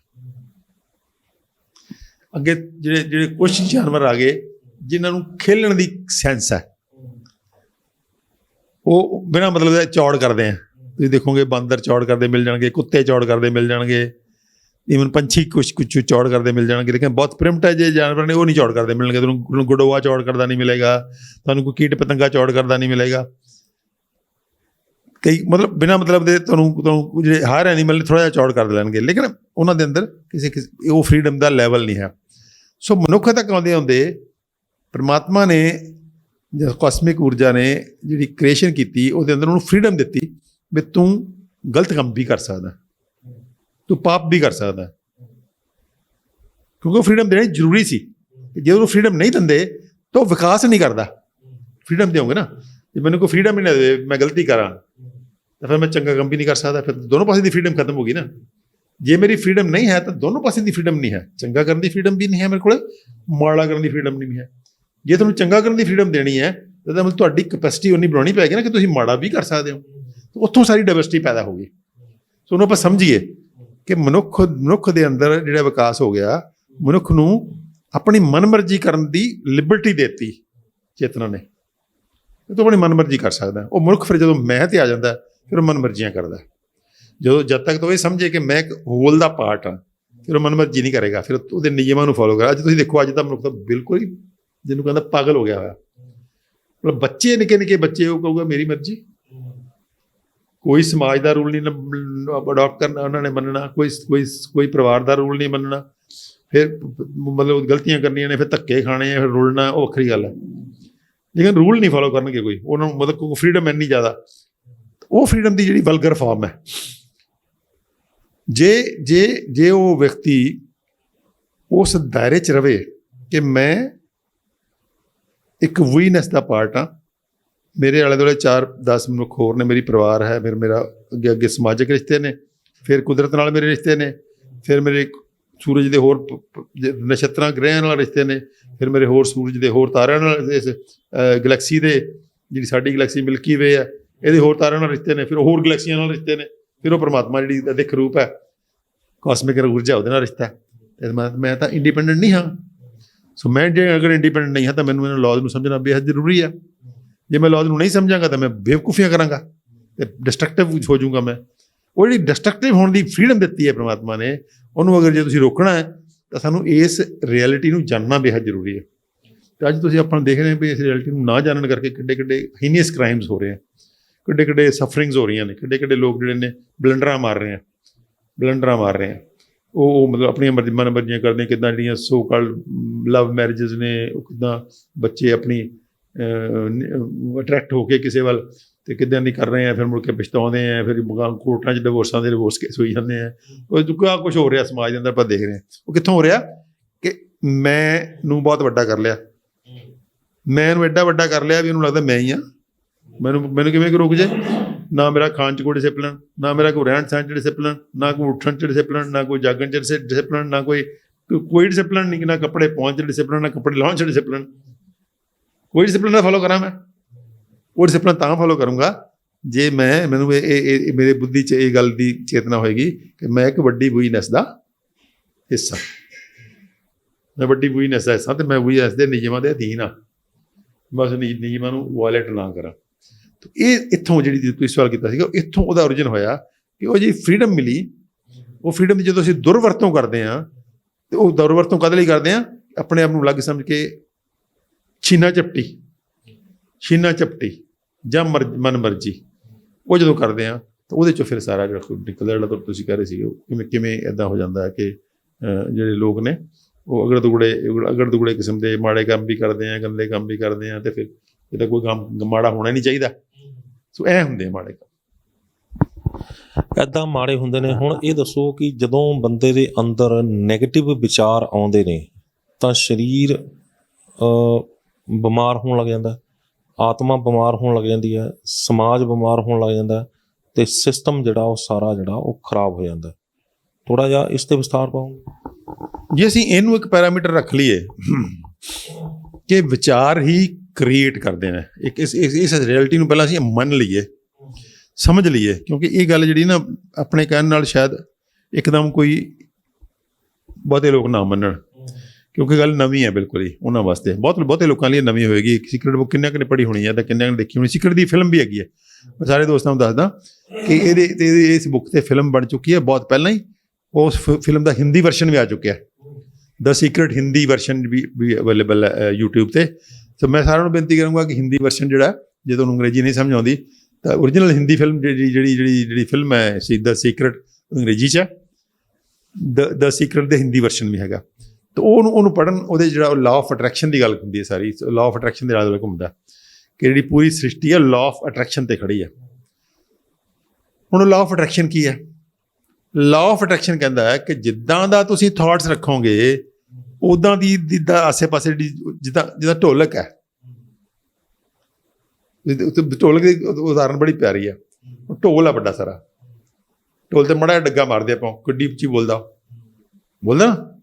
ਨਗਾਰਾ ਪੁਰਾਣੇ ਜਿਵੇਂ ਸਿੰਘ ਨਗਾਰਾ ਜਾਂਦੇ ਹੁੰਦੇ ਸੀ, ਉਹ ਕਿੱਥੇ ਦੂਰ ਸੁਣਦਾ ਹੁੰਦਾ ਸੀ ਨਗਾੜਾ, ਵੀ ਨਗਾੜਾ ਵੱਜ ਗਿਆ ਸਿੰਘਾਂ ਦਾ। ਉਹ ਡੰਡੇ ਨਾਲ ਥੋੜ੍ਹਾ ਵੱਜਦਾ, ਉਹ ਕਾਹਦੇ ਨਾਲ ਵੱਜਦਾ ਸੀ? ਹਵਾ ਨਾਲ। ਉਹ ਨਗਾੜੇ ਦੇ ਅੰਦਰ ਜਿਹੜੀ ਹਵਾ ਸੀਗੀ ਉਹ ਨਾਲ ਉਹਦੇ ਰੈਜ਼ੋਨੇਟ ਕਰਦੀ ਸੀ। ਡੰਡਾ ਤਾਂ ਨਿੱਕਾ ਜਿਹਾ, ਲੇਕਿਨ ਹਵਾ ਬਹੁਤ ਵੱਡੀ ਹੈ। ਸੋ ਜਦੋਂ ਹਵਾ ਰੈਜ਼ੋਨੇਟ ਕਰਦੀ ਸੀ, ਤਾਂ ਜਿਹੜਾ ਉਹਦਾ ਬਣਿਆ ਹੁੰਦਾ ਸੀ ਜਿਹਦਾ ਉਹ ਪਰਦਾ, ਜਿਹਦੇ ਉੱਪਰ ਨਗਾਰਾ, ਉਹ ਜ਼ੋਰ ਦੀ ਵਾਈਬਰੇਟ ਕਰਦਾ ਸੀ। ਡੰਡੇ ਕਰਕੇ ਨਹੀਂ ਕਰਦਾ ਸੀ। ਜਿਹਦੀ ਹਵਾ ਕੱਢਦੀ ਜਾਵੇ ਫਿਰ ਢੋਲਕ ਵੱਜੂਗੀ। ਜੇ ਢੋਲਕ ਨੂੰ ਅੰਦਰੋਂ ਠੋਸ ਕਰਤਾ ਜਾਵੇ ਫਿਰ ਢੋਲਕ ਰਹਿ ਜੂਗੀ। ਢੋਲਕ ਕਾਹਦੇ ਸਿਰ 'ਤੇ ਹੈ? ਹਵਾ ਦੇ ਸਿਰ 'ਤੇ ਹੈ। ਹਵਾ ਤਾਂ ਬੜੀ ਕਰੂਡ ਹੈ। ਹਵਾ ਤਾਂ ਬਹੁਤ ਵੱਡਾ ਸਾਰਾ ਸਟਿਮੂਲਸ ਜੋ ਤਾਂ ਕਰਦੀ ਹੈ ਉਹ ਵਾਈਬਰੇਟ, ਲੇਕਿਨ ਜਿਹੜੀ ਕਾਸਮਿਕ ਊਰਜਾ ਤਾਂ ਬਹੁਤ ਸੂਖਸ਼ਮ ਹੈ। ਆਪਾਂ ਗੱਲ ਕਰ ਰਹੇ ਨਾ, ਇਹ ਕਾਸਮਿਕ ਊਰਜਾ ਦਾ ਜਿਹਦੀ ਵਾਈਬਰੇਸ਼ਨ ਹੈ, ਇਹ ਸਾਇੰਸ ਕਹਿ ਰਹੀ ਹੈ ਕਿ ਸਾਰੇ ਕਾਸਮੋਸ 'ਚ ਫੈਲ ਜਾਂਦੀ ਹੈ। ਸਿਰਫ ਬੋਲਣ ਦੀ, ਕਿੱਡਾ ਕੁ ਉੱਚੀ ਬੋਲ ਰਹੇ ਆਪਾਂ, ਦੂਜੇ ਕਮਰੇ 'ਚ ਵੀ ਨਹੀਂ ਸੁਣ ਰਿਹਾ ਹੋਣਾ, ਲੇਕਿਨ ਇਹਦੀ ਵਾਈਬਰੇਸ਼ਨ ਹੈ, ਇਹ ਪੂਰੇ ਕਾਸਮੋਸ ਫੈਲ ਜਾਂਦੀ ਹੈ ਊਰਜਾ। ਉਹ ਸਾਰੀ ਜਿਹੜੀ ਆਲੇ ਦੁਆਲੇ ਊਰਜਾ ਸਾਰੀ ਉਹਨੂੰ ਇਫੈਕਟ ਕਰਦੀ ਹੈ, ਤਾਂ ਉਹ ਅੱਗੇ ਦੀ ਅੱਗੇ ਜਾਈ ਜਾਂਦੀ। ਤਾਂ ਦ ਸੀਕ੍ਰੇਟ ਕੀ ਕਹਿੰਦੀ ਹੈ?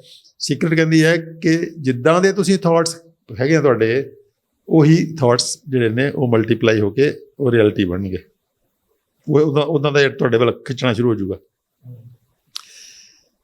ਜੇ ਤੁਹਾਡੀ ਜਿਹੜੀ ਨੇਚਰ ਹੈ, ਸੁਭਾਅ ਹੈ, ਬਹੁਤ ਪਿਆਰਾ ਹੈ, ਲਵਿੰਗਨੈਸ ਹੈ ਤੁਹਾਡੇ ਅੰਦਰ, ਤੁਸੀਂ ਆਪਾਂ ਦੋ ਇਨਸਾਨ ਗੱਲ ਕਰ ਰਹੇ ਹਾਂ, ਬਹੁਤ ਪਿਆਰ ਨਾਲ ਗੱਲ ਕਰ ਰਹੇ ਹਾਂ, ਤਾਂ ਨਾਲ ਦੀ ਨਾਲ ਜੀ ਊਰਜਾ ਪਿਆਰ ਦੀ ਹੈ ਉਹ ਕਨਵੇ ਹੋ ਗਈ, ਪਿਆਰ ਦੀ ਊਰਜਾ। ਠੀਕ ਹੈ ਨਾ? ਜੇ ਉਹ ਨਫ਼ਰਤ ਨਾਲ ਗੱਲ ਕਰਨਗੇ ਤਾਂ ਉਹ ਵੀ ਕਨਵੇ ਹੋ ਜਾਏਗੀ। ਇਹਦਾ ਮਤਲਬ ਹੈ ਲਾਈਕ ਅਟਰੈਕਟਸ ਦ ਲਾਈਕ। ਜੇ ਤੁਸੀਂ ਪਿਆਰ ਦਿਓਗੇ ਤਾਂ ਪਿਆਰ ਹੀ ਰਿਫਲੈਕਟ ਹੋਏਗਾ, ਵਾਪਸ ਆਏਗਾ। ਨਫ਼ਰਤ ਦਿਓਗੇ, ਨਫ਼ਰਤ ਹੀ ਵਾਪਸ ਆਏਗੀ। ਜੇ ਤੁਸੀਂ ਪੈਸੇ ਦੇ, ਅਮੀਰ ਆਦਮੀ ਬਹੁਤ ਅਮੀਰ ਕਿਉਂ ਹੋ ਜਾਂਦੇ ਆ? ਕਿਉਂਕਿ ਸਾਰਾ ਦਿਨ ਅਮੀਰੀ ਦੇ ਥਾਟਸ ਦੇਖਦੇ ਹੋ। ਜਿਹਨੂੰ ਸਨਕ ਦੇ ਲੈਵਲ 'ਤੇ ਉਹਨਾਂ ਨੂੰ ਅਮੀਰੀ ਦੀ ਧੁਨ ਹੁੰਦੀ ਹੈ। ਜਿਹੜਾ ਕਹਿੰਦਾ ਬੰਦਾ ਸਨਕ ਦੇ ਲੈਵਲ 'ਤੇ ਲੈ ਜਾਵੇ ਅਮੀਰੀ ਦੀ ਧੁਨ, ਅਮੀਰ ਹੋ ਜਾਂਦਾ। ਬਹੁਤ ਵਾਰੀ ਕਹਿੰਦੇ ਕਿਉਂ ਨਹੀਂ ਸਾਰੇ ਬੰਦੇ ਕਿਉਂ ਨਹੀਂ ਅਮੀਰ ਹੋ ਜਾਂਦੇ? ਫਿਰ ਹੁਣ ਸਵਾਲ ਇਹ ਹੈ, ਇਹ ਤਾਂ ਸਾਰਿਆਂ ਨੂੰ ਅਮੀਰ ਹੋਣਾ ਚਾਹੀਦਾ। ਕੁਛ ਬੰਦਿਆਂ ਦੇ ਜਿਹੜੇ ਸਨਕ ਦੇ ਥਾਟਸ ਨੇ ਨਾ, ਉਹ ਸਿਰਫ ਪੋਜ਼ੀਟਿਵ ਹੋ ਜਾਂਦੇ ਆ ਵੀ ਮੈਂ ਤਾਂ ਅਮੀਰ ਹੋਣਾ ਹੀ ਹੋਣਾ, ਬਸ ਉਹ ਬਾਕੀ ਨਹੀਂ ਭੁੱਲ ਜਾਂਦੇ ਆ। ਜਿਹੜਾ ਦੂਜਾ ਬੰਦਾ ਹੋਊਗਾ ਉਹ ਜੇ ਇੱਕ ਪਾਸੇ ਸੋਚੂਗਾ ਵੀ ਮੈਂ ਅਮੀਰ ਹੋਣ ਦੀ ਇੱਛਾ ਆਊਗੀ ਉਹਦੇ ਅੰਦਰ, ਦੂਜੇ ਪਾਸੇ ਦੂਜਾ ਵਿਚਾਰਾ ਜੂਗਾ ਛੱਡ ਪਰੇ ਤੇਰੀ ਔਕਾਤ ਹੈ, ਤੂੰ ਐਵੇਂ ਅਮੀਰ ਹੋ ਜਾਏਗਾ, ਐਵੇਂ ਹੋ ਜਾਏਗਾ, ਐਵੇਂ ਹੋ ਜਾਏਗਾ। ਉਹ ਜ਼ਿਆਦਾ ਸਟਰੋਂਗ ਹੈ, ਅਮੀਰ ਮੁੜ ਨਹੀਂ ਹੋ ਸਕਦਾ, ਉਹ ਨਹੀਂ ਹੋਊਗਾ। ਸੋ ਉਹਦੀ ਪਾਵਰ ਕੈਂਸਲ ਹੋ ਗਈ ਨਾ, ਕਿ ਉਹਦੇ ਅੰਦਰ ਜਿਹੜੀ ਇਹਦੀ ਪਾਵਰ ਹੈ, ਉਹਦੀ ਜੇ ਪਾਵਰ ਅਮੀਰ ਹੋਣ ਦੀ ਹੋਈ ਵੀ ਹੈ ਤਾਂ ਦੂਜੇ ਪਾਸੇ ਉਹਦੇ ਅੰਦਰ ਬੰਬਾਰਡਮੈਂਟ ਦੂਜੀ ਵੀ ਹੋ ਰਹੀ ਹੈ, ਛੱਡ ਪਰ ਤੇਰੀ ਕੀ ਔਕਾਤ ਹੈ, ਐਵੇਂ ਲੰਡੂ ਆਦਮੀ ਤੋਂ ਆਪਣੇ ਬਾਤ ਸਿਰ ਹੈ। ਉਹ ਪਾਵਰਫੁਲ ਥਾਟ ਨਹੀਂ ਹੋਇਆ। ਹੁਣ ਇਹ ਸੀਕ੍ਰੇਟ ਬੁੱਕ ਕਹਿੰਦੀ ਹੈ ਕਿ ਤੁਸੀਂ ਆਪਣੇ ਥਾਟਸ ਨੂੰ ਕਿਵੇਂ ਪਾਵਰਫੁਲ ਕਰ ਸਕਦੇ ਹੋ ਕਿ ਤੁਸੀਂ ਉਹ ਸੇਮ ਚੀਜ਼ ਅਟਰੈਕਟ ਕਰ ਲਓ। ਮਤਲਬ ਉਹੀ ਚੀਜ਼ ਤੁਸੀਂ ਲਾਗੂ ਕਰਾ ਲਓ ਕੋਸਮੋਸ ਤੋਂ ਜੋ ਤੁਸੀਂ ਸੋਚ ਰਹੇ ਹੋ। ਇਹ ਪੋਸੀਬਲ ਹੈ। ਸਾਡੇ ਪੁਰਖੇ ਤਾਂ ਪਹਿਲਾਂ ਵੀ ਕਹਿੰਦੇ ਸੀਗੇ ਵੀ ਜਿਹੜੀ ਹੈ, ਜੇ ਤੁਸੀਂ ਉਹ ਧਾਰਮਿਕ ਸ਼ਬਦਾਵਲੀ 'ਚ ਕਹਿੰਦੇ ਸੀਗੇ, ਜੇ ਤੁਸੀਂ ਪ੍ਰਮਾਤਮਾ ਨਾਲ ਜੁੜ ਜਾਓ ਜਾਂ ਕਿਸੇ ਗੁਰੂ ਨਾਲ ਜੁੜ ਜਾਓ ਤਾਂ ਫਿਰ ਤੁਹਾਨੂੰ ਕੋਈ ਘਾਟ ਨਹੀਂ ਆਉਂਦੀ। ਉਹ ਕਹਾਣੀਆਂ ਵੀ ਹੈਗੀਆਂ ਉੱਦਾਂ ਦੀਆਂ ਬਣੀਆਂ ਹੋਈਆਂ ਵੀ ਜਿਹੜੇ ਗੁਰੂ ਹੁੰਦੇ ਸੀਗੇ ਉਹ ਸੋਨਾ ਚਾਂਦੀ ਬੜੇ ਆਰਾਮ ਨਾਲ ਇਕੱਠਾ ਕਰ ਲੈਂਦੇ, ਉਹਨਾਂ ਕੋਲ ਹੁੰਦਾ ਸੀ ਸਭ ਕੁਛ ਹੀ, ਜਿਹਨੂੰ ਜੋ ਦੇਣਾ ਹੁੰਦਾ ਦੇ ਦਿੰਦੇ ਸੀ। ਤਾਂ ਉਹ ਜਿਹੜੇ ਪਹੁੰਚੇ ਲੋਕ ਹੁੰਦੇ ਸੀਗੇ ਐਂ ਮਤਲਬ ਉਹਨਾਂ ਕੋਲੇ ਐਸੋ ਹੈ। ਹੁਣ ਗੁਰੂ ਗੋਬਿੰਦ ਸਿੰਘ ਕੋਲੇ ਕਿਹੜਾ ਖਜ਼ਾਨਾ ਖੋਲ੍ਹ ਰੱਖਿਆ ਸੀਗਾ? ਸਾਰਾ ਕੁਝ ਇਕੱਠਾ ਕਰ ਲਿਆ ਉਹਨਾਂ ਨੇ, ਜੰਗਾਂ ਲੜੀਆਂ, ਮਾਹੌਲ ਕੇ ਤਿਆਰ ਕਰਕੇ ਦਿੱਤਾ ਕਿ ਖਾਲਸਾ 100 ਸਾਲ ਰਾਜ ਕਰ ਗਿਆ।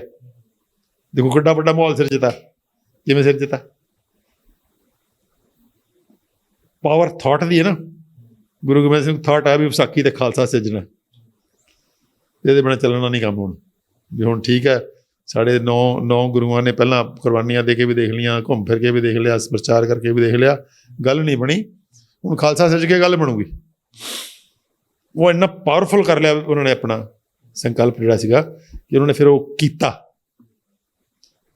ਤੇ ਕਰਕੇ ਫਿਰ ਮਾਹੌਲ ਐਸਾ ਸਿਰਜਤਾ ਕਿ ਉਹਨਾਂ ਦੇ ਕੀਤੇ ਹੋਏ ਜਿਹੜੀ ਉਹਨਾਂ ਨੇ ਨਹੀਂ ਬਣਾਈ, 100 ਸਾਲ ਖਾਲਸਾ ਰਾਜ ਕਰ ਗਿਆ। ਠੀਕ ਹੈ, ਅੱਜ ਵੀ ਉਹਦੀ ਜਿਹੜੀ ਆ ਆਪਾਂ ਦੇਖ ਰਹੇ ਹਾਂ ਰੂਪ ਉਹਦਾ, ਕਿ ਕਿਵੇਂ ਪੂਰੀ ਦੁਨੀਆ ਦੇ ਅੰਦਰ ਉਸ ਜਿਹਦੇ ਤੁਸੀਂ ਕਿਸਮ ਦੇ ਗੁਰੂ ਗੋਬਿੰਦ ਸਿੰਘ ਦਾ ਤੋਂ ਬਿਨਾਂ ਹੋ ਜਾਂਦਾ ਹੈ। ਗੁਰੂ ਗੋਬਿੰਦ ਸਿੰਘ ਦੇ ਵਿਚਾਰ ਤੋਂ ਬਿਨਾਂ ਅੱਜ ਜੋ ਖਾਲਸੇ ਦਾ ਰੂਪ ਹੈ ਪੂਰੀ ਦੁਨੀਆ 'ਚ, ਇਹ ਪੋਸੀਬਲ ਸੀ? ਮਤਲਬ ਹੀ ਕਿੱਥੋਂ ਸ਼ੁਰੂ ਹੋਇਆ?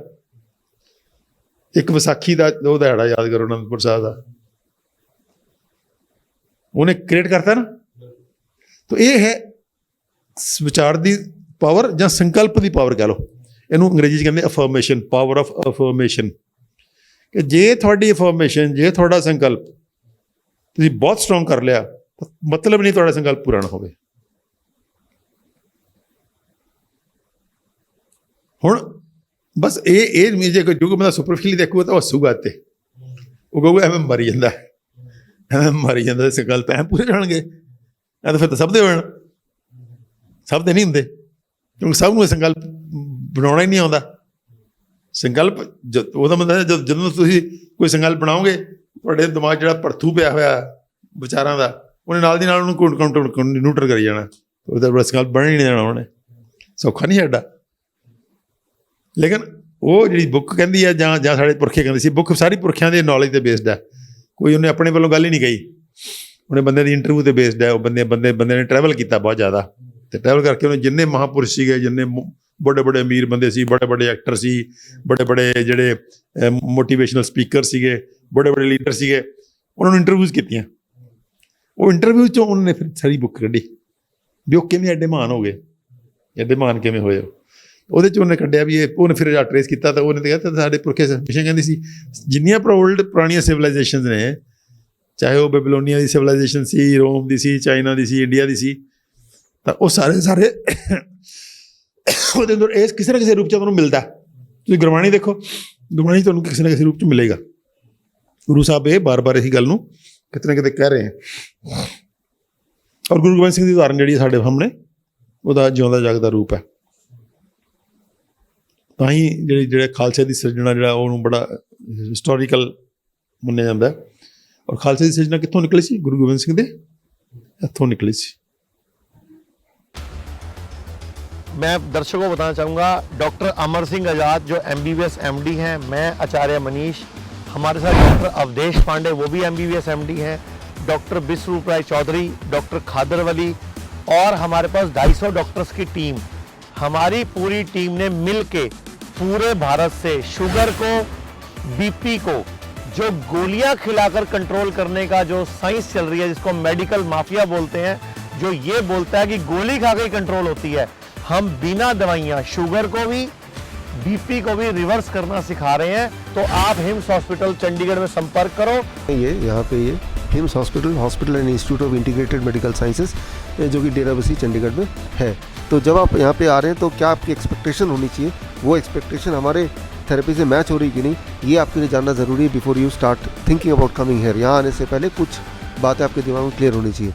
तो उनमें एक काम हमारा होता है कि ड्रग्स, दवाइयाँ जो नशीली दवाइयाँ मिलती हैं, दी जाती हैं, जो एक वजह होती है पेशेंट की किडनी के ख़राब होने का, तो उन ड्रग्स को हम ड्रास्टिकली टेपर डाउन करते हैं, ड्रास्टिक टेपर डाउन। तो पहले तो मेंटल सेटअप ये करके आना है कि यहाँ आएंगे तो दवाइयाँ ड्रास्टिक टेपर डाउन हो सकती हैं। अगर आप उसके लिए तैयार हैं तो यहाँ पे आइए। इनका डायलिसिस पे है तो डायलिसिस का नेचुरल डायलिसिस पे आ जाएगा। हम तो बड़े सिंपली पेशेंट को ये समझाते हैं कि दुनिया में कोई भी बीमारी ज़ुबान पे लगाम नहीं है इसलिए आई है। अगर ज़ुबान पे लगाम खाने के लिए है तो डॉक्टर से वास्ता नहीं पड़ेगा। दूसरा, जो हमारे कैंसर के पेशेंट्स हैं, कैंसर के पेशेंट्स ये पहले ही जैसे डायग्नोसिस होता है उम्मीद छोड़ देते हैं कि अब तो टिकट कट गया, अब तो जाने की तैयारी हो गई, और साइकोलॉजिकली बहुत लो हो जाते हैं। तो छोटी छोटी चीज़ें भी उनके लिए बड़ा घातक हो जाती हैं।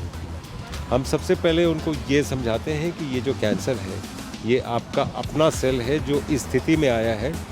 क्या कोई स्थिति ऐसी है जिससे हम इसको रिवर्स कर पाएँ, और हम वही ये करते हैं। ये जितने भी आप पेशेंट देख रहे हैं ये सभी कैंसर के पेशेंट हैं। हिम्स हॉस्पिटल में हम लोग आयुर्वेद की अम्ब्रेला के नीचे हम लोग काम करते हैं, और यहाँ पे बिना किसी दवाई के, बिना किसी सर्जरी के बीमारियों का इलाज करते हैं। लीवर रोग, किडनी रोग, heart, psoriasis, cancer, leucoderma, BP, sugar, thyroid, मोटापा, घुटनों का दर्द, या आप भी हैं इन जैसी किसी भी लाइलाज बीमारी से परेशान, तो अब आपको चिंता करने की कोई आवश्यकता नहीं है, क्योंकि हम लेकर आए हैं हिम्स के नाम से दिल्ली व चंडीगढ़ के अंदर 2 बड़े हॉस्पिटल हैं, जहां पर आपके खाने पीने रहने की सुविधा के साथ साथ एक ही छत के नीचे Ayurveda, panchakarma, naturopathy, homeopathy, allopathy व आहारीय चिकित्सा के माध्यम से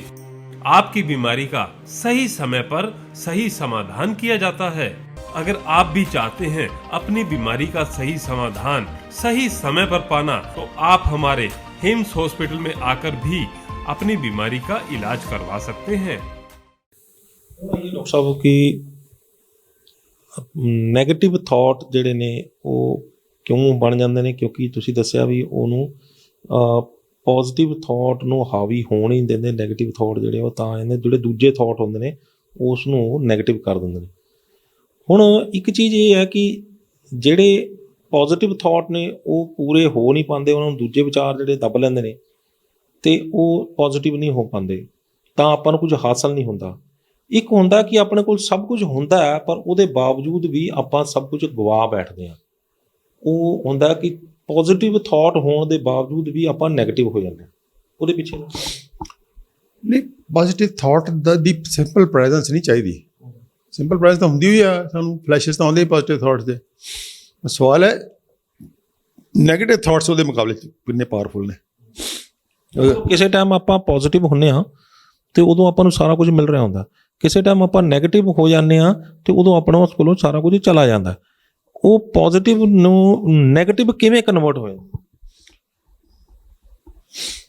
ਉਹਦੇ 'ਚ ਇੱਦਾਂ ਹੀ ਹੈ ਨਾ, ਬੰਬਾਰਡਮੈਂਟ ਹੁੰਦੀ ਨਾ, ਜਿਵੇਂ ਫਾਰ ਐਗਜ਼ਾਮਪਲ ਇੱਕ ਬੰਦਾ ਆਇਆ, ਉਹਦੇ ਮਨ 'ਚ ਆ ਗਿਆ ਵੀ ਕਰੋਨਿਕ ਬਿਮਾਰੀ ਦਾ ਸਾਡੇ ਕੋਲ ਰੋਜ਼ ਮਰੀਜ਼ ਆਉਂਦੇ ਆ, ਸਾਡੇ ਇਸ ਸਥਿਤੀ 'ਚ ਆਉਂਦੇ ਆ, ਉਹਦੇ ਮਨ 'ਚ ਆ ਗਿਆ ਵੀ ਮੈਂ ਨਹੀਂ ਹੁਣ ਠੀਕ ਹੁੰਦਾ, ਮੈਂ ਨਹੀਂ ਹੁਣ ਠੀਕ ਹੁੰਦਾ। ਉਹ ਤੁਰਦਾ ਫਿਰਦਾ ਲੰਘਦਾ ਟੱਪਦਾ ਜੋ ਮਰਜ਼ੀ ਕਰੀ ਜਾਵੇ, ਉਹਦੇ ਮਨ 'ਚ ਬੰਬਾਰਡਮੈਂਟ ਹੋ ਜਾਣੀ, ਮੈਂ ਨਹੀਂ ਹੁਣ ਠੀਕ, ਹੁਣ ਨਹੀਂ ਠੀਕ, ਹੁਣ ਨਹੀਂ ਠੀਕ, ਠੀਕ ਨਹੀਂ ਹੋਊਗਾ, ਨਹੀਂ ਠੀਕ ਹੋਊਗਾ, ਉਲਟਾ ਥੱਲੇ ਨੂੰ ਜਾਊਗਾ, ਉਲਟਾ ਥੱਲੇ ਨੂੰ ਜਾਊਗਾ। ਜੇ ਉਹ ਆਪਣੇ ਇਸ ਜਿਹੜੀ ਤੁਹਾਡੇ, ਕਿਉਂਕਿ ਥਾਟ ਦੀ ਊਰਜਾ ਹੈ ਨਾ ਬਹੁਤ ਪਾਵਰਫੁਲ ਹੈ, ਇੱਥੇ ਬੈਠਾ ਹੋ ਉੱਦਾਂ ਉਹਨੇ ਸਟਿਮੂਲੇਸ਼ਨ ਦੇਈ ਜਾਣੀ, ਜਿੱਦਾਂ ਤੁਹਾਨੂੰ ਬਲਬ ਜਗ ਰਿਹਾ ਕੋਈ, ਜਾਂ ਕੋਈ ਸਪੀਕਰ 'ਚੋਂ ਬੋਲ ਰਿਹਾ, ਮਤਲਬ ਸਪੀਕਰ 'ਚੋਂ ਲਗਾਤਾਰ ਅਸੀਂ ਬੋਲੀ ਜਾਂਦੇ ਤਾਂ ਤੁਹਾਨੂੰ ਦੇਈ ਜਾ ਰਿਹਾ ਥਾਟ ਦੇਈ ਜਾ ਰਿਹਾ, ਇਹਦਾ ਇੱਥੇ ਥਾਟ ਫਸ ਗਿਆ, ਆਪਾਂ ਨੂੰ ਲੱਗਦਾ ਕਿ ਵੀ ਥਾਟ ਫਸ ਗਿਆ, ਉੱਥੇ ਹੀ ਘੁੰਮੀ ਜਾਂਦਾ।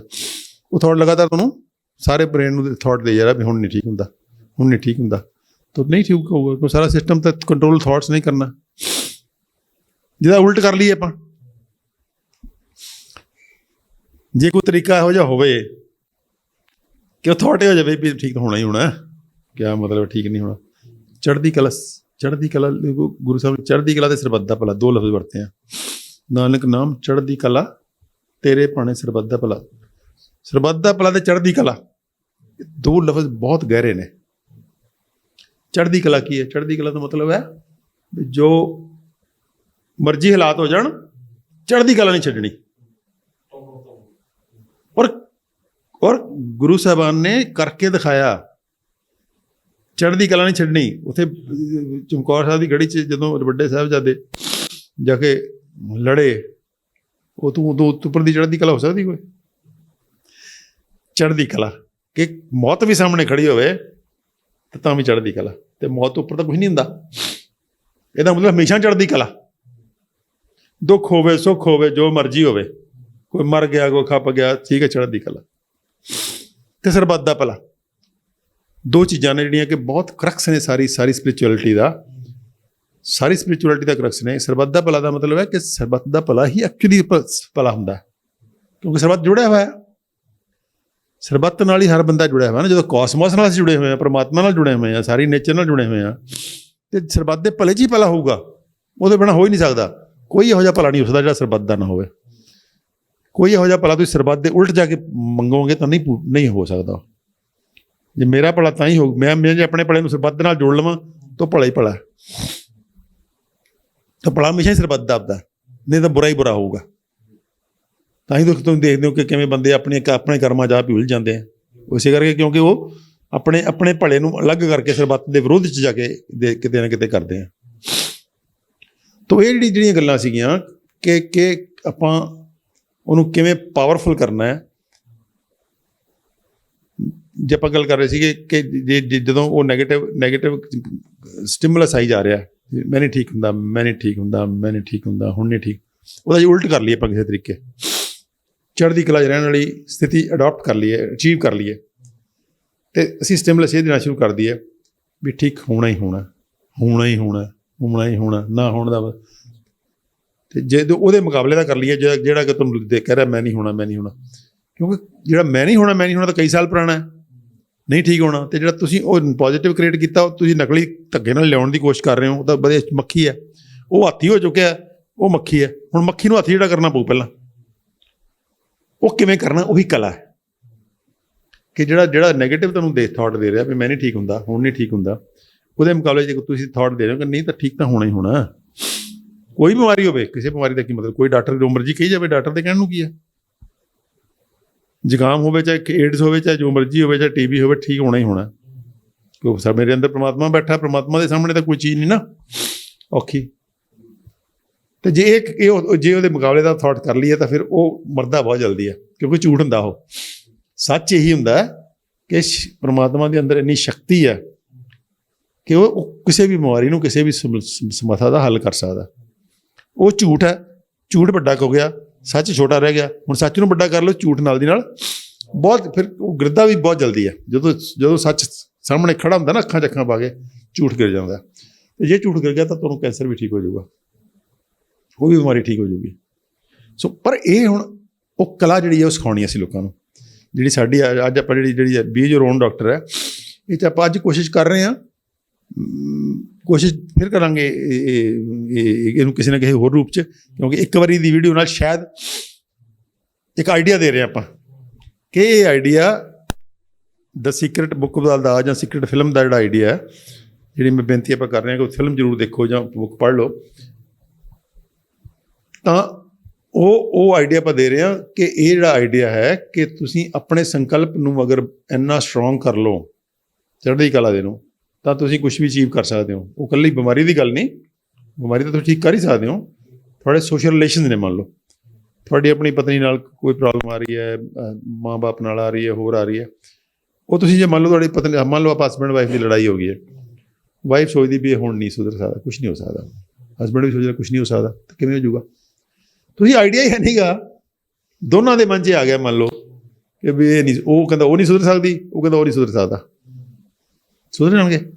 ਮਤਲਬ ਹੀ ਨਹੀਂ। ਜੇ ਇੱਕ ਬੰਦੇ ਦੇ ਮਨ 'ਚ ਆ ਜਾਵੇ, ਦੋਨਾਂ ਦੇ ਦੂਜੇ ਦੇ ਬੰਦੇ ਦੇ ਮਨ 'ਚ ਨਾਲ ਦੀ ਨਾਲ ਹੀ ਆ ਜਾਊਗਾ। ਸਿਰਫ ਇੱਕ ਬੰਦੇ ਦੇ ਮਨ 'ਚ ਥਾਟ ਆ ਜਾਏ, ਔਰ ਕਹਿੰਦਾ ਜੀ ਥਾਟ ਐਡੀ ਪਾਵਰਫੁਲ ਚੀਜ਼ ਹੁੰਦਾ ਹੈ, ਜਦੋਂ ਇੱਕ ਵਾਰੀ ਜਨਮ ਲੈ ਲੈਂਦਾ ਤਾਂ ਪੂਰੇ ਕਾਸਮੋਸ 'ਚ ਫੈਲਦਾ ਉਹ। ਤੁਸੀਂ ਜੋ ਆਪਾਂ ਅੱਜ ਗੱਲ ਕਰ ਰਹੇ ਹਾਂ, ਇਹ ਕੋਈ ਆਪਾਂ ਇੱਥੇ ਨਹੀਂ ਕਰ ਰਹੇ ਬੈਠੇ, ਪੂਰੀ ਦੁਨੀਆ 'ਚ ਗੱਲ ਹੋ ਰਹੀ ਹੈ। ਇਸ ਬੁੱਕ ਦੇ ਰੀਡਰ ਮਿਲੀਅਨ 'ਚ ਨੇ, ਤਾਂ ਮਿਲੀਅਨ ਜਿਹਨੇ ਪੜ੍ਹ ਲਈ ਹੋਈ ਬੁੱਕ, ਉਹ ਕੋਈ ਚੁੱਪ ਥੋੜ੍ਹਾ ਬੈਠੇ ਹੋਣਗੇ ਆਪਣੇ ਵਾਂਗੂ। ਜਦੋਂ ਆਪਾਂ ਬੋਲ ਰਹੇ ਹਾਂ ਉਹ ਵੀ ਬੋਲ ਰਹੇ ਹਾਂ। ਇਹਦਾ ਮਤਲਬ ਹੈ ਥਾਟ ਕ੍ਰੀਏਟ ਹੋ ਚੁੱਕਾ ਹੈ, ਇਹ ਥਾਟ ਵੱਡਾ ਹੋ ਰਿਹਾ। ਜਿੱਦਾਂ ਥਾਟ ਵੱਡਾ ਹੋ ਗਿਆ, ਉਦੋਂ ਮਨੁੱਖ ਇੱਕ ਵੱਖਰੀ ਕਿਸਮ ਦਾ ਮਨੁੱਖ ਹੋਏਗਾ, ਉਹ ਬਿਮਾਰੀਆਂ ਤੋਂ ਘਿਰਿਆ ਮਨੁੱਖ ਨਹੀਂ ਹੋਏਗਾ। ਜਿਹੜੀ ਆਪਾਂ ਹਸਬੈਂਡ ਵਾਈਫ ਦੀ ਗੱਲ ਕਰ ਰਹੇ ਸੀਗੇ, ਇੱਕ ਬੰਦੇ ਦੇ ਮਨ 'ਚ ਆ ਜਾਵੇ ਵੀ ਨਹੀਂ, ਇਹਦਾ ਰਿਸ਼ਤਾ ਠੀਕ ਹੋਣਾ ਹੀ ਹੋਣਾ ਹੈ, ਨਾ ਦਾ ਮਤਲਬ ਹੀ ਕੋਈ ਨਹੀਂ। ਸਾਡਾ ਹੁਣ ਮੈਰਿਜ ਹੋਈ ਹੈ, ਸਾਡੇ ਬੱਚੇ ਹੈ, ਸਾਡਾ ਕੋਈ ਮਤਲਬ ਹੀ ਨਹੀਂ ਹੈ ਕਿ ਮੇਰਾ ਰਿਲੇਸ਼ਨ ਖਰਾਬ ਹੋ ਜਾਊਗਾ, ਮੌਤ ਨਾਲ ਦੀ ਨਾਲ ਠੀਕ ਹੋ ਜਾਣਾ ਸ਼ੁਰੂ ਹੋ ਜਾਏਗਾ, ਨਾਲ ਦੀ ਨਾਲ ਤੁਹਾਨੂੰ ਆਲੇ ਦੁਆਲੇ ਤੋਂ ਸਾਰੀ ਸਪੋਰਟ ਮਿਲਣੀ ਸ਼ੁਰੂ ਹੋ ਜਾਏਗੀ। ਕਾਸਮੋਸ ਦੀਆਂ ਸਾਰੀਆਂ ਸ਼ਕਤੀਆਂ, ਮੂਵਮੈਂਟ ਤੁਸੀਂ ਆਪਣਾ ਪੋਜ਼ਿਟਿਵ ਥਾਟ ਪਾਵਰਫੁਲ ਕਰ ਲਓ, ਕਾਸਮੋਸ ਦੀਆਂ ਸਾਰੀਆਂ ਸ਼ਕਤੀਆਂ ਤੁਹਾਡੇ ਨਾਲ ਦੀ ਨਾਲ ਹੈਲਪ ਦੇ ਆ ਜਾਂਦੀਆਂ। ਸਵਾਲ ਇਹ ਪੈਦਾ ਹੁੰਦਾ ਡਾਕਟਰ ਸਾਹਿਬ ਕਿ ਇਹਨੂੰ ਪੋਜ਼ਿਟਿਵ ਕਰੀਏ ਕਿਵੇਂ? ਹਾਂ, ਇਹਦੀ ਗੱਲ ਜਿਹੜੀ ਆਪਾਂ ਨੂੰ ਕਰਨੀ ਬਹੁਤ ਜ਼ਰੂਰੀ ਆ ਕਿ ਉਹਦੇ ਬਿਨਾਂ ਫਿਰ ਇਹਦੀ ਥੋੜ੍ਹੀ ਜਿਹੀ ਆਪਾਂ ਝਲਕ ਦੇਵਾਂਗੇ ਅੱਜ, ਇਹਦੇ ਅੱਡ ਫਾਰਮ 'ਚ ਹੋਰ ਵੀ ਗੱਲ ਕਰ ਲਾਂਗੇ, ਇਹਨੂੰ ਪਾਵਰਫੁਲ ਕਿੱਦਾਂ ਕੀਤਾ ਜਾਵੇ ਥਾਟ ਨੂੰ। ਉਹਦੇ 'ਚ ਮੈਂ ਬਹੁਤ ਪਿਛਲੇ ਕਈ ਦਿਨਾਂ ਤੋਂ ਸੋਚ ਰਿਹਾ ਸੀ ਵੀ ਇਹਨੂੰ ਆਪਾਂ ਕੋਈ ਸਿੰਪਲ ਸ਼ਕਲ ਦੇਈਏ, ਤੇ ਇੱਕ ਮੈਂ ਸ਼ਕਲ ਦਿੱਤੀ, ਉਹ ਮੈਂ ਤੁਹਾਡੇ ਨਾਲ ਆਪਾਂ ਅੱਜ ਡਿਸਕਸ ਕਰਦੇ ਹਾਂ ਦੋਸਤਾਂ ਨਾਲ।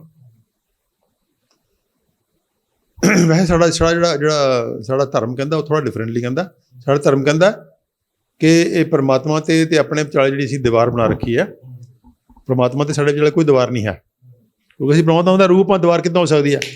ਉਹ ਦੀਵਾਰ ਕਿਹਨੇ ਖੜੀ ਕੀਤੀ ਹੈ? ਮੈਂ ਨੇ ਕੀਤੀ ਹੈ।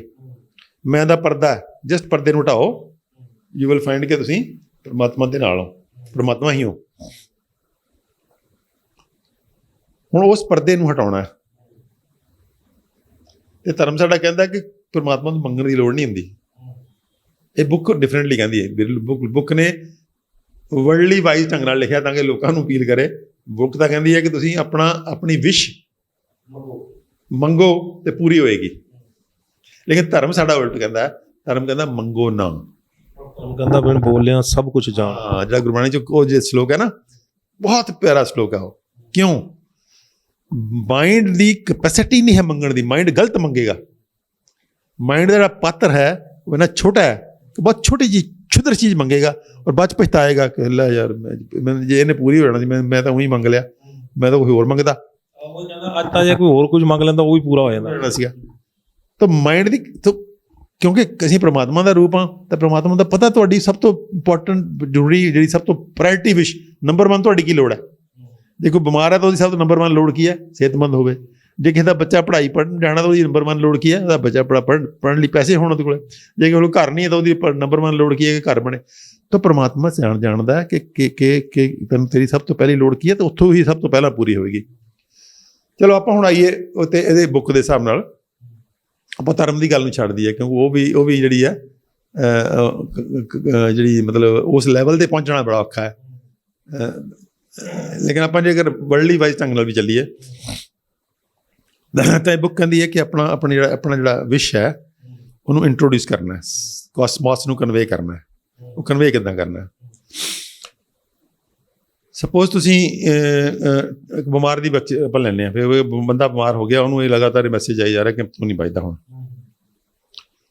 ਇਹਦਾ ਉਲਟ ਜਿਹੜਾ ਆਪਾਂ ਨੇ ਜਿਹੜਾ ਉਹ ਮੈਸੇਜ ਆ ਰਿਹਾ ਉਹ ਪਹਿਲਾਂ ਉਹ ਮੈਸੇਜ ਨੂੰ ਪੜ੍ਹੋ ਕਿ ਮੈਸੇਜ ਕੀ ਜਾ ਰਿਹਾ। ਮੈਸੇਜ ਲਗਾਤਾਰ ਤੁਹਾਨੂੰ ਇਹ ਜਾ ਰਿਹਾ ਕਿ ਤੁਸੀਂ ਹੁਣ ਠੀਕ ਨਹੀਂ ਹੁੰਦੇ, ਇਹ ਬਿਮਾਰੀ ਨਹੀਂ ਤੁਹਾਨੂੰ ਛੱਡਦੀ। ਹੁਣ ਉਹਦਾ ਉਲਟ ਆਪਾਂ ਇੱਕ ਕਾਗਜ਼ ਲਈਏ, ਉਹਦੇ 'ਤੇ 5 ਦਿਨ 51 ਵਾਰ,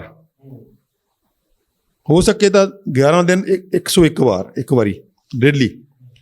ਜੇ 101 ਵਾਰੀ ਹੋ ਜਾਵੇ ਤਾਂ 11 ਦਿਨ ਹੋ ਜਾਵੇ ਤਾਂ ਬਹੁਤ ਪੱਕਾ ਹੋ ਜਾਏਗਾ, ਨਹੀਂ ਤਾਂ 51 ਵਾਰੀ ਡੇਲੀ ਤੇ 5 ਦਿਨ ਉਸ ਵਿਸ਼ ਨੂੰ ਜਿਹੜੀ ਚਾਹੁੰਦੇ ਆਪਾਂ ਉਹਨੂੰ ਲਿਖਣਾ, ਲੇਕਿਨ ਲਿਖਣਾ ਬੜੇ ਸਿੰਪਲ ਇੱਕੋ ਹੀ ਲਾਈਨ 'ਚ ਹੈ।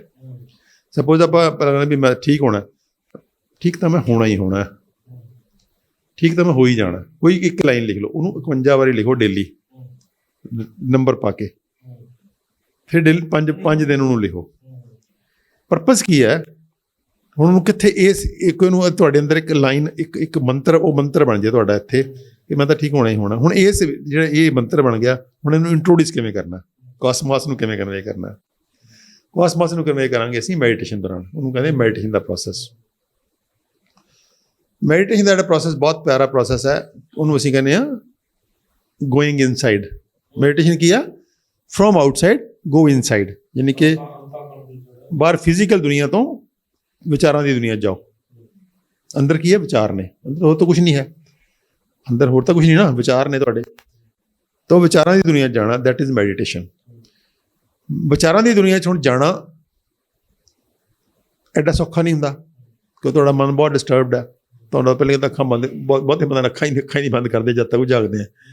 ਤੁਸੀਂ ਨੋਟ ਕੀਤਾ ਹੋਣਾ, ਜੇ ਕਾਰ 'ਚ ਵੀ ਜਾਂਦੇ ਨਾ, ਨੰਬਰ ਪਲੇਟ ਪੜ੍ਹੀ ਜਾਵਾਂਗੇ, ਟਰੱਕਾਂ ਦੇ ਪਿੱਛੇ ਪੜ੍ਹੀ ਜਾਵਾਂਗੇ, ਆਸੇ ਪਾਸੇ ਦੇਖੀ ਜਾਵਾਂਗੇ, ਕੁਛ ਨਾ ਕੁਛ, ਕਿਉਂਕਿ ਸਾਡੀ ਜਿਹੜੀ ਮਤਲਬ ਸਾਡੀ ਹੈਬਿਟ ਬਣ ਗਈ ਹੋਈ ਹੈ ਕਿ ਅਸੀਂ ਪਦਾਰਥ ਓਰੀਐਂਟਡ ਹਾਂ। ਸਾਨੂੰ ਕੁਛ ਨਾ ਕੁਛ ਦੇਖ ਕੇ ਹੀ ਮਜ਼ਾ ਆਉਂਦਾ। ਲੋਕਾਂ ਦੇ ਕੱਪੜੇ ਦੇਖੀ ਜਾਵਾਂਗੇ, ਜੇ ਮੇਲ ਹੈ ਤਾਂ ਫੀਮੇਲ ਨੂੰ ਦੇਖੀ ਜਾਵਾਂਗੇ, ਜੇ ਫੀਮੇਲ ਹੈ ਤਾਂ ਮੇਲ ਨੂੰ ਦੇਖੀ ਜਾਣਗੀਆਂ, ਜਾਂ ਕੁਛ ਨਾ ਕੁਛ ਉਹ ਜੇ ਜੋ ਕੱਪੜਿਆਂ ਦਾ ਸ਼ੌਕ ਹੈ ਕੱਪੜੇ ਦੇਖੀ ਜਾਣਗੇ, ਫੈਸ਼ਨ ਵਾਲੇ ਬੀਬੀਆਂ। ਜੇ ਕਿਸੇ ਨੂੰ ਮੋਟਰਸਾਈਕਲਾਂ ਦਾ ਸ਼ੌਕ ਹੈ ਤਾਂ ਮੋਟਰਸਾਈਕਲ ਦੇਖੀ ਜਾਊਗਾ। ਜੇ ਮਤਲਬ ਬੱਚਾ ਜੇ ਕਾਰਾਂ ਦਾ ਕੋਈ ਸ਼ੌਕੀਨ ਹੈ, ਉਹ ਦੇਖੂਗਾ ਕਾਰ ਕਿਹੜੀ ਜਾ ਰਹੀ ਹੈ, ਕਿਹੜਾ ਬ੍ਰਾਂਡ ਹੈ, ਕਿਹੜਾ ਮਾਡਲ ਹੈ। ਇਹੋ ਜਿਹੀ ਸਵਾਕ ਹੈ ਜਿਹੜੀ ਅਸੀਂ ਕਰਦੇ ਰਹਿੰਦੇ ਹਾਂ। ਤੋ ਇਹ ਥੋੜ੍ਹਾ ਜਿਹਾ ਕੰਮ ਕਿਵੇਂ ਜਾਣਾ, ਵਿਚਾਰਾਂ ਦੀ ਦੁਨੀਆ ਜਾਣਾ ਕਿੱਦਾਂ? ਵਿਚਾਰਾਂ ਦੀ ਦੁਨੀਆ ਦਾ ਜਿਹੜੇ ਸਾਡਾ ਸ਼ਾਸਤਰ ਕਹਿੰਦਾ, ਯੋਗਾ ਕਹਿੰਦਾ, ਉਹ ਕਹਿੰਦਾ ਵਿਚਾਰਾਂ ਦੀ ਦੁਨੀਆ ਜਾਣਾ ਕਾਹਦੇ ਘੋੜੇ 'ਤੇ ਚੜ੍ਹ ਕੇ ਜਾਓ? ਸਾਹ ਦੇ ਝੋਲੇ 'ਤੇ। ਬ੍ਰੈਥ ਵਿਟਨੈਸਿੰਗ, ਕਿ ਸਾਹ ਨੂੰ ਦੇਖੋ, ਸਾਹ ਅੰਦਰ ਜਾਂਦਾ ਫਿਰ ਬਾਹਰ ਆਉਂਦਾ, ਫਿਰ ਅੰਦਰ ਜਾਂਦਾ ਫਿਰ ਬਾਹਰ ਆਉਂਦਾ, ਇਹਨੂੰ ਦੇਖੋ ਪਹਿਲਾਂ। ਸਾਹ ਦੀਆਂ 2 ਫੇਜ਼ਸ ਨੇ ਨਾ, ਅੰਦਰ ਜਾਣਾ ਤੇ ਬਾਹਰ ਜਾਣਾ। ਐਕਚੁਅਲੀ 4 ਫੇਜ਼ਸ ਨੇ, ਕਿਉਂਕਿ ਦੋਨਾਂ ਦੇ ਵਿਚਾਲੇ ਗੈਪ ਹੈ। ਜਦੋਂ ਬਾਹਰ ਅਸੀਂ ਕੱਢਦੇ ਹਾਂ ਤਾਂ ਵੀ ਗੈਪ ਹੈ, ਜਦੋਂ ਅੰਦਰ ਲੈਂਦੇ ਹਾਂ ਤਾਂ ਵੀ ਗੈਪ ਹੈ। ਜਦੋਂ ਬਾਹਰ ਜਿਹੜਾ ਕੱਢਦੇ ਥੋੜ੍ਹਾ ਲੰਬਾ ਗੈਪ ਹੈ, ਜਦੋਂ ਅੰਦਰ ਲੈਂਦੇ ਹਾਂ ਥੋੜ੍ਹਾ ਘੱਟ ਗੈਪ ਹੈ। ਉਹ ਤੁਸੀਂ ਜਦੋਂ ਮੈਡੀਟੇਸ਼ਨ ਕਰੋਗੇ ਤੁਹਾਨੂੰ ਆਪਣੇ ਆਪ ਦਿਖ ਜਾਏਗਾ ਕਿ ਉਹ ਲੰਬਾ ਤੇ ਛੋਟਾ। ਤਾਂ ਇਹ ਵਿਚਾਰਾਂ ਨੂੰ ਦੇਖਣਾ। ਹੁਣ ਵਿਚਾਰਾਂ ਨੂੰ ਦੇਖਣ ਵਾਲਾ ਕੰਮ ਵੀ ਜਿਹੜਾ ਆਮ ਬੰਦੇ ਨੂੰ ਲੱਗਦਾ ਯਾਰ ਕੀ ਸਾਲਾ ਸਿਆਪਾ ਹੈ, ਵਿਚਾਰਾਂ ਨੂੰ ਕਾਹਦੇ ਲਈ ਦੇਖਾਂ ਮੈਂ ਮਸੀਬਤ, ਮੈਨੂੰ ਕੀ ਮੁਸੀਬਤ ਪਈ ਹੈ, ਉਹ ਛੱਡ ਦਿਓ। ਉਹਨੂੰ ਸੌਖਾ ਤਰੀਕਾ ਜਿਹੜਾ ਦੇਣਾ ਚਾਹੀਦਾ ਜੋ ਹੈ, ਸਾਡਾ ਮਾਈਂਡ ਹੈ ਰਿਲੀਜੀਅਸ ਮਾਈਂਡ, ਧਾਰਮਿਕ ਵਿਚਾਰ ਬਣਨਾ। ਉਹਨੂੰ ਕਹੋ ਵੀ ਤੇਰਾ ਸਭ ਤੋਂ ਪਪੂਲਰ ਮੰਤਰ ਕਿਹੜਾ ਹੈ? ਜੋ ਸਿੱਖ ਹੈ ਉਹ ਕਹੂਗਾ ਵਾਹਿਗੁਰੂ ਹੈ, ਜੇ ਕੋਈ ਹਿੰਦੂ ਹੈ ਤਾਂ ਕਹੂਗਾ ਓਮ ਹੈ, ਜਾਂ ਹੇ ਰਾਮ ਹੈ, ਜਾਂ ਹਰੇ ਕ੍ਰਿਸ਼ਨਾ ਹੈ, ਜਾਂ ਜੇ ਮੁਸਲਮਾਨ ਦਾ ਕਹੂਗਾ ਅੱਲਾ ਹੈ। ਤਾਂ ਉਹੀ ਮੰਤਰ ਨੂੰ ਮੰਤਰ ਜਾਪ ਤੋਂ ਸ਼ੁਰੂ ਕਰਾਓ। ਪਹਿਲਾਂ ਇਹੋ ਜਿਹੀ ਥਾਂ 'ਤੇ ਬੈਠੋ ਜਿੱਥੇ ਸਾਇਲੈਂਸ ਹੈ, ਡਿਸਟਰਬੈਂਸ ਨਹੀਂ ਹੈ। ਪ੍ਰੈਫਰੇਬਲੀ ਅਗਰ ਰੀਡ ਸਿੱਧੀ ਹੋਵੇਗੀ ਤਾਂ ਰਿਜ਼ਲਟ ਬਹੁਤ ਅੱਛੇ ਹੋਣਗੇ, ਲੇਕਿਨ ਤੁਹਾਡਾ ਅਗਰ ਮਨ ਰੀਡ ਸਿੱਧੀ ਕਰਨ 'ਤੇ ਨਹੀਂ ਵੀ ਹੈ ਤਾਂ ਕੋਈ ਗੱਲ ਨਹੀਂ, ਤੁਸੀਂ ਚੌਂਕੜੀ ਮਾਰ ਕੇ ਬੈਠ ਸਕਦੇ ਹੋ ਤਾਂ ਬਹੁਤ ਵਧੀਆ, ਨਹੀਂ ਚੌਂਕੜੀ ਮਾਰ ਕੇ ਬੈਠ ਸਕਦੇ, ਜਿੱਥੇ ਬੈਠ ਸਕਦੇ ਬਹਿ ਜਾਓ, ਸੋਫੇ 'ਚ ਬਹਿ ਜਾਓ, ਕੁਰਸੀ 'ਤੇ ਬਹਿ ਜਾਓ, ਅਤੇ ਉਹ ਮੰਤਰ ਜਾਪ ਸ਼ੁਰੂ ਕਰ ਲਓ। ਉਹ ਮੰਤਰ ਜਾਪ ਅੱਗੇ ਫਿਰ ਉਹਦੇ ਬਹੁਤ ਬਿਊਟੀਫੁਲ ਤਰੀਕੇ ਨੇ ਹਰ ਮੰਤਰ ਜਾਪ ਕਰਨ ਦੇ। ਉਹਦੇ ਆਪਾਂ ਉਹ ਡਿਟੇਲ 'ਚ ਡਿਸਕਸ ਵੀ ਕਿਤੇ ਕਰ ਲਾਂਗੇ ਕਿ ਤੁਸੀਂ ਵਾਹਿਗੁਰੂ ਜਾਪ, ਆਪਾਂ ਸਿਰਫ ਵਾਹਿਗੁਰੂ ਜਾਪ 'ਤੇ ਗੱਲ ਇਸ ਕਰਕੇ ਕਰਾਂਗੇ ਕਿਉਂਕਿ ਵਾਹਿਗੁਰੂ ਜਾਪ ਆਪਣੇ ਇੱਥੇ ਪੰਜਾਬ ਦਾ ਜ਼ਿਆਦਾ ਕਾਮਨ ਹੈ। ਲੇਕਿਨ ਇਹਦਾ ਮਤਲਬ ਇਹ ਨਹੀਂ ਕਿ ਤੁਸੀਂ ਵਾਹਿਗੁਰੂ ਜਾਪ ਹੀ ਜ਼ਰੂਰੀ ਕਰਨਾ, ਤੁਸੀਂ ਕੋਈ ਵੀ ਜਾਪ ਕਰ ਸਕਦੇ ਹੋ। ਤੁਸੀਂ ਓਮ ਉਚਾਰਨ ਵੀ ਬਹੁਤ ਪਿਆਰਾ, ਅੱਲਾਹੂ ਵੀ ਬਹੁਤ ਪਿਆਰਾ ਬਣ ਜਾਂਦਾ, ਸਾਰੇ ਬਣ ਜਾਂਦੇ। ਮਤਲਬ ਆਪਾਂ ਵਾਹਿਗੁਰੂ ਜਾਪ ਕਰਨਾ ਸ਼ੁਰੂ ਕੀਤਾ। ਵਾਹਿਗੁਰੂ ਜਾਪ ਨੂੰ ਤੁਸੀਂ ਇੱਕ ਤਾਂ ਉਹਦੀ ਸਪੀਡ ਵਧਾ ਘਟਾ ਸਕਦੇ ਹੋ, ਇੱਕ ਉਹਦੀ ਲਾਊਡਨੈਸ ਵਧਾ ਘਟਾ ਸਕਦੇ ਹੋ। ਦੋ ਚੀਜ਼ਾਂ ਵਧਾ ਘਟਾ ਸਕਦੇ ਨਾ ਆਪਾਂ ਲੰਬਾ ਕਰਕੇ ਕਰ ਸਕਦੇ ਹਾਂ ਵਾਹਿਗੁਰੂ,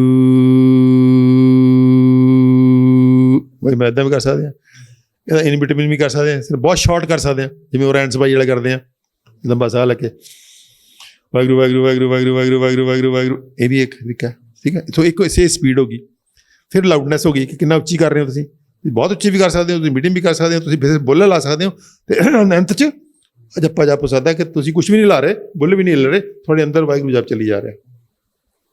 ਉਹ ਜੋ ਤੁਸੀਂ ਬਾਰ-ਬਾਰ ਕਰਦੇ ਹੋ ਆਟੋਮੈਟਿਕ ਚੱਲਣਾ ਸ਼ੁਰੂ ਹੋ ਜਾਂਦਾ। ਅਤੇ ਜਦੋਂ ਉਹਦੀ ਹੈਬਿਟ ਬਣ ਗਈ ਤਾਂ ਤੁਸੀਂ ਇੱਕ ਸਟੇਜ ਇਹੋ ਜਿਹੀ ਆ ਜਾਂਦੀ ਹੈ ਵੀ ਤੁਸੀਂ ਤੁਰਦੇ ਫਿਰਦੇ ਹੋ, ਰੋਟੀ ਖਾਂਦੇ ਹੋ, ਪਾਣੀ ਪੀਂਦੇ ਹੋ, ਅੰਦਰ ਚੱਲੀ ਜਾਂਦਾ, ਉਹ ਹੈਬਿਟ ਬਣ ਜਾਂਦੀ ਹੈ ਤੁਹਾਡੀ। ਉਹ ਬਹੁਤ ਪਿਆਰੀ ਸਟੇਜ ਹੁੰਦੀ ਹੈ। ਉੱਥੇ ਫਿਰ ਬੰਦੇ ਨੂੰ ਊਚ ਨੀਚ ਬਹੁਤੀ ਕੋਈ ਦੁੱਖ ਦਰਦ ਉਹ ਯਾਦ ਨਹੀਂ ਰਹਿੰਦਾ। ਤਾਂ ਉਹ ਸਟੇਜ 'ਤੇ ਹੌਲੀ ਹੌਲੀ ਪਹੁੰਚ ਜਾਂਦਾ ਬੰਦਾ। ਅਤੇ ਉਹ ਟਾਰਗੇਟ ਵੀ ਰੱਖਣਾ ਚਾਹੀਦਾ ਕਿ ਮੇਰੇ ਅੰਦਰ ਜਿਹੜਾ ਮੇਰਾ ਮੰਤਰ ਹੈ ਉਹ ਇੰਨਾ ਕੁ ਸਟਰੋਂਗ ਹੋ ਜਾਵੇ ਕਿ ਮੈਂ ਜੋ ਮਰਜ਼ੀ ਕਰਦਾ ਹਾਂ। ਉਹ ਜਿਹੜੀ ਉਹ ਪੁਰਾਣੇ ਜ਼ਮਾਨੇ 'ਚ ਮਾਲਾ ਫੇਰਦੇ ਹੁੰਦੇ ਸੀ, ਉਹ ਬੇਸਿਕ ਕਰਕੇ ਫੇਰਦੇ ਸੀ ਨਾ। ਉਹ ਜਿਵੇਂ ਮੈਂ ਆਪਾਂ ਰਜਿਸਟਰ 'ਤੇ ਲਿਖਣ ਨੂੰ ਕਿਹਾ, ਇੱਦਾਂ ਹੀ ਆਪਾਂ ਉਹ ਮਾਲਾ ਨਾਲ ਵੀ ਕਰ ਸਕਦੇ ਹਾਂ। ਮਾਲਾ ਨਾਲ ਵੀ ਮੰਨ ਲਓ ਤੁਸੀਂ 51 ਮਣਕਿਆਂ ਵਾਲੀ 100 ਮਣਕਿਆਂ ਵਾਲੀ 101 ਮਣਕਿਆਂ ਵਾਲੀ ਮਾਲਾ ਲੈ ਲਓ, ਤੁਸੀਂ ਉਹ ਸੇਮ ਸੈਂਟੈਂਸ ਰਿਪੀਟ ਕਰੋ ਮਾਲਾ ਦੇ ਮਣਕੇ ਨਾਲ, ਮੈਂ ਤਾਂ ਠੀਕ ਹੋਣਾ ਹੀ ਹੋਣਾ, ਮੈਂ ਤਾਂ ਠੀਕ ਹੋਣਾ ਹੀ ਹੋਣਾ, ਮੈਂ ਤਾਂ ਠੀਕ ਹੋਣਾ ਹੀ ਹੋਣਾ। ਪਰ ਲਿਖਣਾ ਜਿਹੜਾ ਜ਼ਿਆਦਾ ਪਾਵਰਫੁਲ ਹੈ, ਕਿ ਉਹ ਲਿਖਣ ਨਾਲ ਤੁਹਾਡੇ ਅੱਖਾਂ ਨੂੰ ਦਿਮਾਗ ਆਏਗਾ, ਅੱਖਾਂ 'ਚ ਵੀ ਦੇਖਣਗੀਆਂ ਨਾ, ਹੱਥ ਤੁਹਾਡੀ ਬਾਡੀ ਵੀ ਪਾਰਟੀਸਪੇਟ ਕਰ ਰਹੀ ਹੈ। ਉਹ ਜਿਹੜਾ ਜਦੋਂ ਆਪਾਂ ਵਾਹਿਗੁਰੂ ਜਾਪ ਕਰ ਲਿਆ ਅਤੇ ਜੱਪਾ ਜਾਪ 'ਤੇ ਆ ਗਏ, ਤਾਂ ਉਦੋਂ ਫਿਰ ਬੜੇ ਸਮੂਥਲੀ ਆਪਾਂ ਥੋਟਸ ਦੀ ਦੁਨੀਆ 'ਚ ਲੈਂਡ ਕਰ ਜਾਂਦੇ ਹਾਂ। ਫਿਰ ਅੱਗੇ ਥੋਟਸ ਸ਼ੁਰੂ ਹੋ ਜਾਂਦੇ ਆ। ਹੁਣ ਥੋਟਸ ਜਦੋਂ ਸ਼ੁਰੂ ਹੁੰਦੇ ਆ ਉਹਦੇ ਅੰਦਰ ਫਿਰ ਥੋਟਸ ਆਉਂਦੇ ਆ ਤੁਹਾਨੂੰ। ਉੱਥੇ ਥੋਟਸ ਦੀ ਦੁਨੀਆ 'ਚ ਫਿਰ ਆਪਾਂ ਥੋੜ੍ਹਾ ਜਿਹਾ ਮਧਾਣੀ ਪਾਉਣੀ ਹੈ। ਮਧਾਣੀ ਜਦੋਂ ਪੈ ਗਈ ਤਾਂ ਫਿਰ ਹੌਲੀ ਹੌਲੀ ਜਿਹੜੇ ਨੈਗੇਟਿਵ ਥੋਟਸ ਸ਼ਾਂਤ ਹੋ ਰਹੇ ਆ, ਜਿਵੇਂ ਸ਼ਾਂਤ ਹੋ ਰਹੇ ਆ, ਫਿਰ ਆਪਣੀ ਉਹ ਵਿਸ਼ ਉੱਥੇ ਇੰਟਰੋਡਿਊਸ ਕਰਨੀ ਹੈ। ਠੀਕ ਤਾਂ ਹੋਣਾ ਹੀ ਹੋਣਾ, ਠੀਕ ਤਾਂ ਹੋਣਾ ਹੀ ਹੋਣਾ, ਠੀਕ ਤਾਂ ਹੋਣਾ ਹੀ ਹੋਣਾ, ਠੀਕ ਤਾਂ ਹੋਣਾ ਹੀ। ਤਾਂ ਉਹ ਜਿਹੜੀ ਉਹਦੀ ਰੈਜ਼ੋਨੈਂਸ, ਉਹਦੀ ਫਰੀਕੁਐਂਸੀ ਆ, ਉਹ 4 ਚੁਫੇਰੇ ਫੈਲ ਜਾਏਗੀ। ਤੁਹਾਡੀ ਬਾਡੀ 'ਚ ਵੀ ਫੈਲੇਗੀ, ਤੁਹਾਡੇ ਅੰਗ 'ਚ, ਕਣ 'ਚ, ਸੈੱਲ 'ਚ ਫੈਲੇਗੀ, ਉਹ ਤੁਹਾਡੇ ਆਲੇ ਦੁਆਲੇ ਫੈਲੇਗੀ। ਤਾਂ ਉੱਦਾਂ ਦੀ ਉਹ ਫਿਰ ਉੱਦਾਂ ਹੀ ਤੁਸੀਂ ਹੋਣਾ ਸ਼ੁਰੂ ਹੋ ਜਾਓਗੇ। ਤਾਂ ਇਹ ਹੈ ਤਰੀਕਾ ਆਪਣੇ ਇਹ ਕੋਈ ਇੱਕ ਦਿਨ 'ਚ ਨਹੀਂ ਹੋਏਗਾ, ਹੋ ਸਕਦਾ ਹੈ 10 ਦਿਨ ਲੱਗ ਜਾਣ, ਮਹੀਨਾ ਲੱਗ ਜਾਏ, 2 ਮਹੀਨੇ ਲੱਗ ਜਾਣ। ਉਹਨੂੰ ਟਾਈਮ ਨੂੰ ਨਹੀਂ ਬਾਦਰ ਕਰਨਾ, ਪ੍ਰੋਸੈਸ 'ਚ ਪੈਣਾ। ਉਹਨੂੰ ਆਪਣੇ ਬਾਕੀ ਅੰਦਰੋਂ ਬਹੁਤ ਕੁਛ ਹੁੰਦਾ। ਜਦੋਂ ਬੰਦਾ ਮੈਡੀਟੇਸ਼ਨ ਕਰਦਾ ਤਾਂ ਐਕਚੁਅਲੀ ਕਹਿੰਦੇ ਮੈਡੀਟੇਸ਼ਨ ਕਰਨੀ ਨਹੀਂ ਹੁੰਦੀ, ਮੈਡੀਟੇਸ਼ਨ ਹੁੰਦੀ ਹੈ ਆਪਣੇ ਆਪ। ਮੈਡੀਟੇਸ਼ਨ ਸਿਰਫ ਤੁਸੀਂ ਇੱਕ ਪ੍ਰੋਸੈਸ ਇਨੀਸ਼ੀਏਟ ਕਰਨਾ, ਤੁਹਾਡਾ ਕੰਮ ਸ਼ੁਰੂ ਕਰਨਾ ਹੈ। ਗਾਂ ਅੰਦਰ ਜਿਹੜੀ ਇੱਕ ਸ਼ਕਤੀ ਬੈਠੀ ਹੈ, ਜਿਹੜੀ ਕੋਸਮੋਸ ਦਾ ਸਬਕੌਂਸ਼ੀਅਸ ਮਾਈਂਡ, ਅੱਗੇ ਤੱਕ ਸਬਕੌਂਸ਼ੀਅਸ ਮਾਈਂਡ ਦੇ ਰਜੀਮ 'ਚ ਆ ਗਿਆ ਨਾ, ਪਾਵਰ ਆਫ ਸਬਕੌਂਸ਼ੀਅਸ ਦੀ ਗੱਲ ਹੈ। ਤਾਂ ਸਬਕੌਂਸ਼ੀਅਸ ਦੇ ਰਜੀਮ ਚਲੇ ਗਏ ਅਸੀਂ ਕੌਂਸ਼ੀਅਸ ਤੋਂ। ਤਾਂ ਸਬਕੌਂਸ਼ੀਅਸ ਦਾ ਰਜੀਮ ਆਪਣਾ ਬੜਾ ਪਿਆਰਾ ਰਜੀਮ ਹੈ ਉਹਦਾ। ਉਹ ਫਿਰ ਦੁਨੀਆ ਬੜੀ ਵਾਸਟ ਹੈ। ਤਾਂ ਉਹਦੇ 'ਚ ਫਿਰ ਤੁਹਾਨੂੰ ਉਹ ਆਪਣੇ ਆਪ ਗਾਈਡ ਕਰੀ ਜਾਂਦੀ ਹੈ।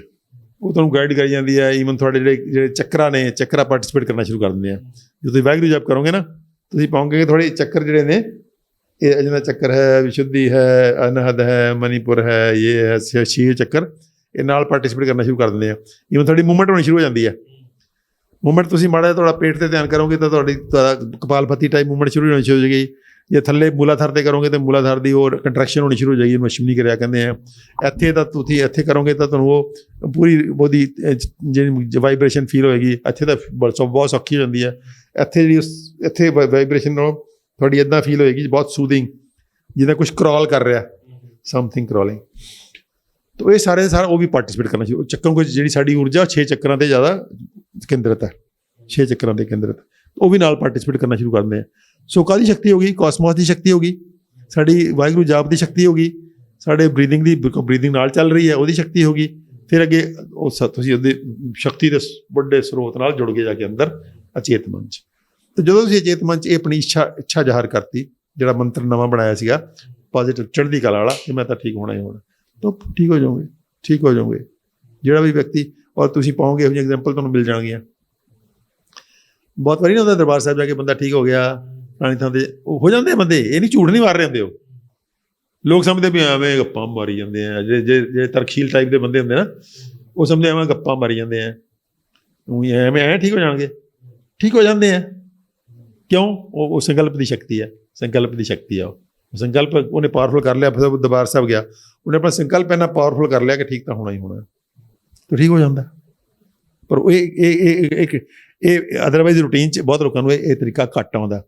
ਹੁਣ ਅਸੀਂ ਆਪਾਂ ਇਹ ਲੋਕਾਂ ਨੂੰ ਤਰੀਕਾ ਸਿਖਾਉਣਾ, ਤਾਂ ਕਿ ਅਸੀਂ ਇਹਨੂੰ ਆਪਣੇ ਜਿਹੜਾ ਹੋਲਿਸਟਿਕ ਜਿਹੜਾ ਹੈਲਥ ਕੇਅਰ ਦਾ ਪ੍ਰੋਟੋਕੋਲ ਹੈ, ਡਾਈਟ ਵਾਲਾ, ਗੁੱਡ ਹੈਬਿਟਸ ਵਾਲਾ, ਮੈਡੀਸਨਲ ਪਲਾਂਟਸ ਵਾਲਾ, ਐਕਸਰਸਾਈਜ਼ ਵਾਲਾ, ਉਹਦੇ ਨਾਲ ਇੱਕ ਹਿੱਸਾ ਇਹਨੂੰ ਵੀ ਬਣਾ ਸਕੀਏ ਕਿ ਅਸੀਂ ਸੰਕਲਪ ਦੀ ਸ਼ਕਤੀ ਨੂੰ ਵੀ ਸਿਹਤਮੰਦ ਕਰਨ ਲਈ ਵਰਤ ਸਕੀਏ। ਤੇ ਸਮਾਂ ਜਿਹੜਾ ਉਹ ਕਿੰਨਾ ਕੁ ਲੱਗ ਸਕਦਾ ਇਨਸਾਨ ਨੂੰ ਜੇਕਰ ਉਹ ਸਿੱਧਤ ਦੇ ਨਾਲ ਲੱਗ ਜਾਏ?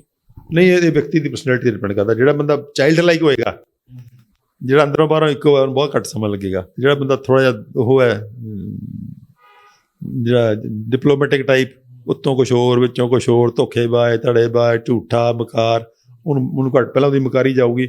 ਮਕਾਰ ਬੰਦਾ ਤਾਂ ਕਨੈਕਟ ਕਰ ਨਹੀਂ ਸਕਦਾ। ਮਕਾਰ ਬੰਦੇ ਦੀ ਪ੍ਰੋਬਲਮ ਬਹੁਤ ਹੁੰਦੀ ਹੈ। ਮਕਾਰ ਬੰਦਾ ਤਾਂ ਆਈ ਤੋਂ ਅੱਗਾਂ ਨਹੀਂ ਨਿਕਲ ਸਕਦਾ। ਤਾਂ ਇਹਦੇ ਲਈ ਇੱਕ ਬੱਚੇ ਵਰਗਾ ਹੋਣਾ ਬਹੁਤ ਜ਼ਰੂਰੀ ਹੈ, ਜਿਹੜਾ ਬਾਹਰੋਂ ਅੰਦਰੋਂ ਇੱਕੋ ਹੋਵੇ। ਜਿੰਨਾ ਬੱਚੇ ਵਰਗਾ ਹੋਏਗਾ, ਉਹਦਾ ਮਾਈਂਡ ਜਿੰਨਾ ਬਾਹਰੋਂ ਅੰਦਰੋਂ ਇੱਕੋ ਹੋਏਗਾ, ਉਹਨੂੰ ਕੋਈ ਟਾਈਮ ਨਹੀਂ ਲੱਗਣਾ। ਯਾਨੀ ਜਿਹੜਾ ਬੰਦਾ ਮਤਲਬ ਜੋ ਮੂੰਹ ਤੇ ਆ ਉਹੀ ਪਿੱਠ ਪਿੱਛੇ ਆ, ਉਹੀ ਮੂੰਹ 'ਚ ਆ, ਉਹੀ ਅੰਦਰ ਆ ਉਹਦੇ। ਸੱਚਾ ਸੁੱਚਾ ਬੰਦਾ ਜਿਹਨੂੰ ਆਪਾਂ ਆਮ ਭਾਸ਼ਾ 'ਚ ਕਹਿੰਦੇ ਆ। ਮਿੰਟ 'ਚ ਲੜ ਪਿਆ, ਜਿਹੜੀ ਗੱਲ ਆ ਗਈ ਲੜ ਪਿਆ ਤੇ ਗੱਲ ਖਤਮ ਹੋ ਗਈ, ਫਿਰ ਦੁਬਾਰਾ ਉਵੇਂ ਹੀ ਹੋ। ਮਨ 'ਚ ਕੁਛ ਨਹੀਂ, ਮਨ 'ਚ ਕੋਈ ਉਹ ਨਹੀਂ ਹੈ, ਦੁਵੇਸ਼ ਨਹੀਂ ਹੈ, ਕਿਸੇ ਨੂੰ ਨੁਕਸਾਨ ਕਰਨ ਦੀ ਭਾਵਨਾ ਨਹੀਂ ਹੈ।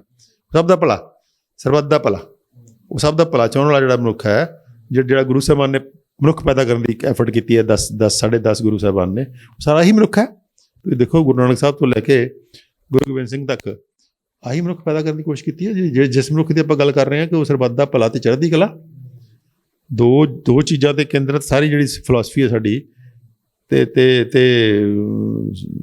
ਉਹਦੇ ਅੱਗੇ ਗੁਰੂ ਗੋਬਿੰਦ ਸਿੰਘ ਨੇ ਜੋੜਤਾ ਵੀ ਜ਼ੁਲਮ ਨਹੀਂ ਸਹਿਣਾ, ਜੇ ਕੋਈ ਜ਼ੁਲਮ ਕਰਨਾ ਵੀ ਨਹੀਂ ਤਾਂ ਜ਼ੁਲਮ ਸਹਿਣਾ ਵੀ ਨਹੀਂ। ਉਹ ਸਰਬੱਤ ਦੇ ਭਲੇ ਦਾ ਪਾਰਟ ਹੈ, ਕਿਉਂਕਿ ਜ਼ਾਲਮ ਹੁੰਦੇ ਆ, ਤੇ ਜੇ ਤੁਸੀਂ ਸਰਬੱਤ ਦਾ ਭਲਾ ਚਾਹਣਾ ਤਾਂ ਜ਼ਾਲਮ ਨਾਲ ਤਾਂ ਲੜਨਾ ਵੀ ਪਊਗਾ, ਫਿਰ ਲੜੋ।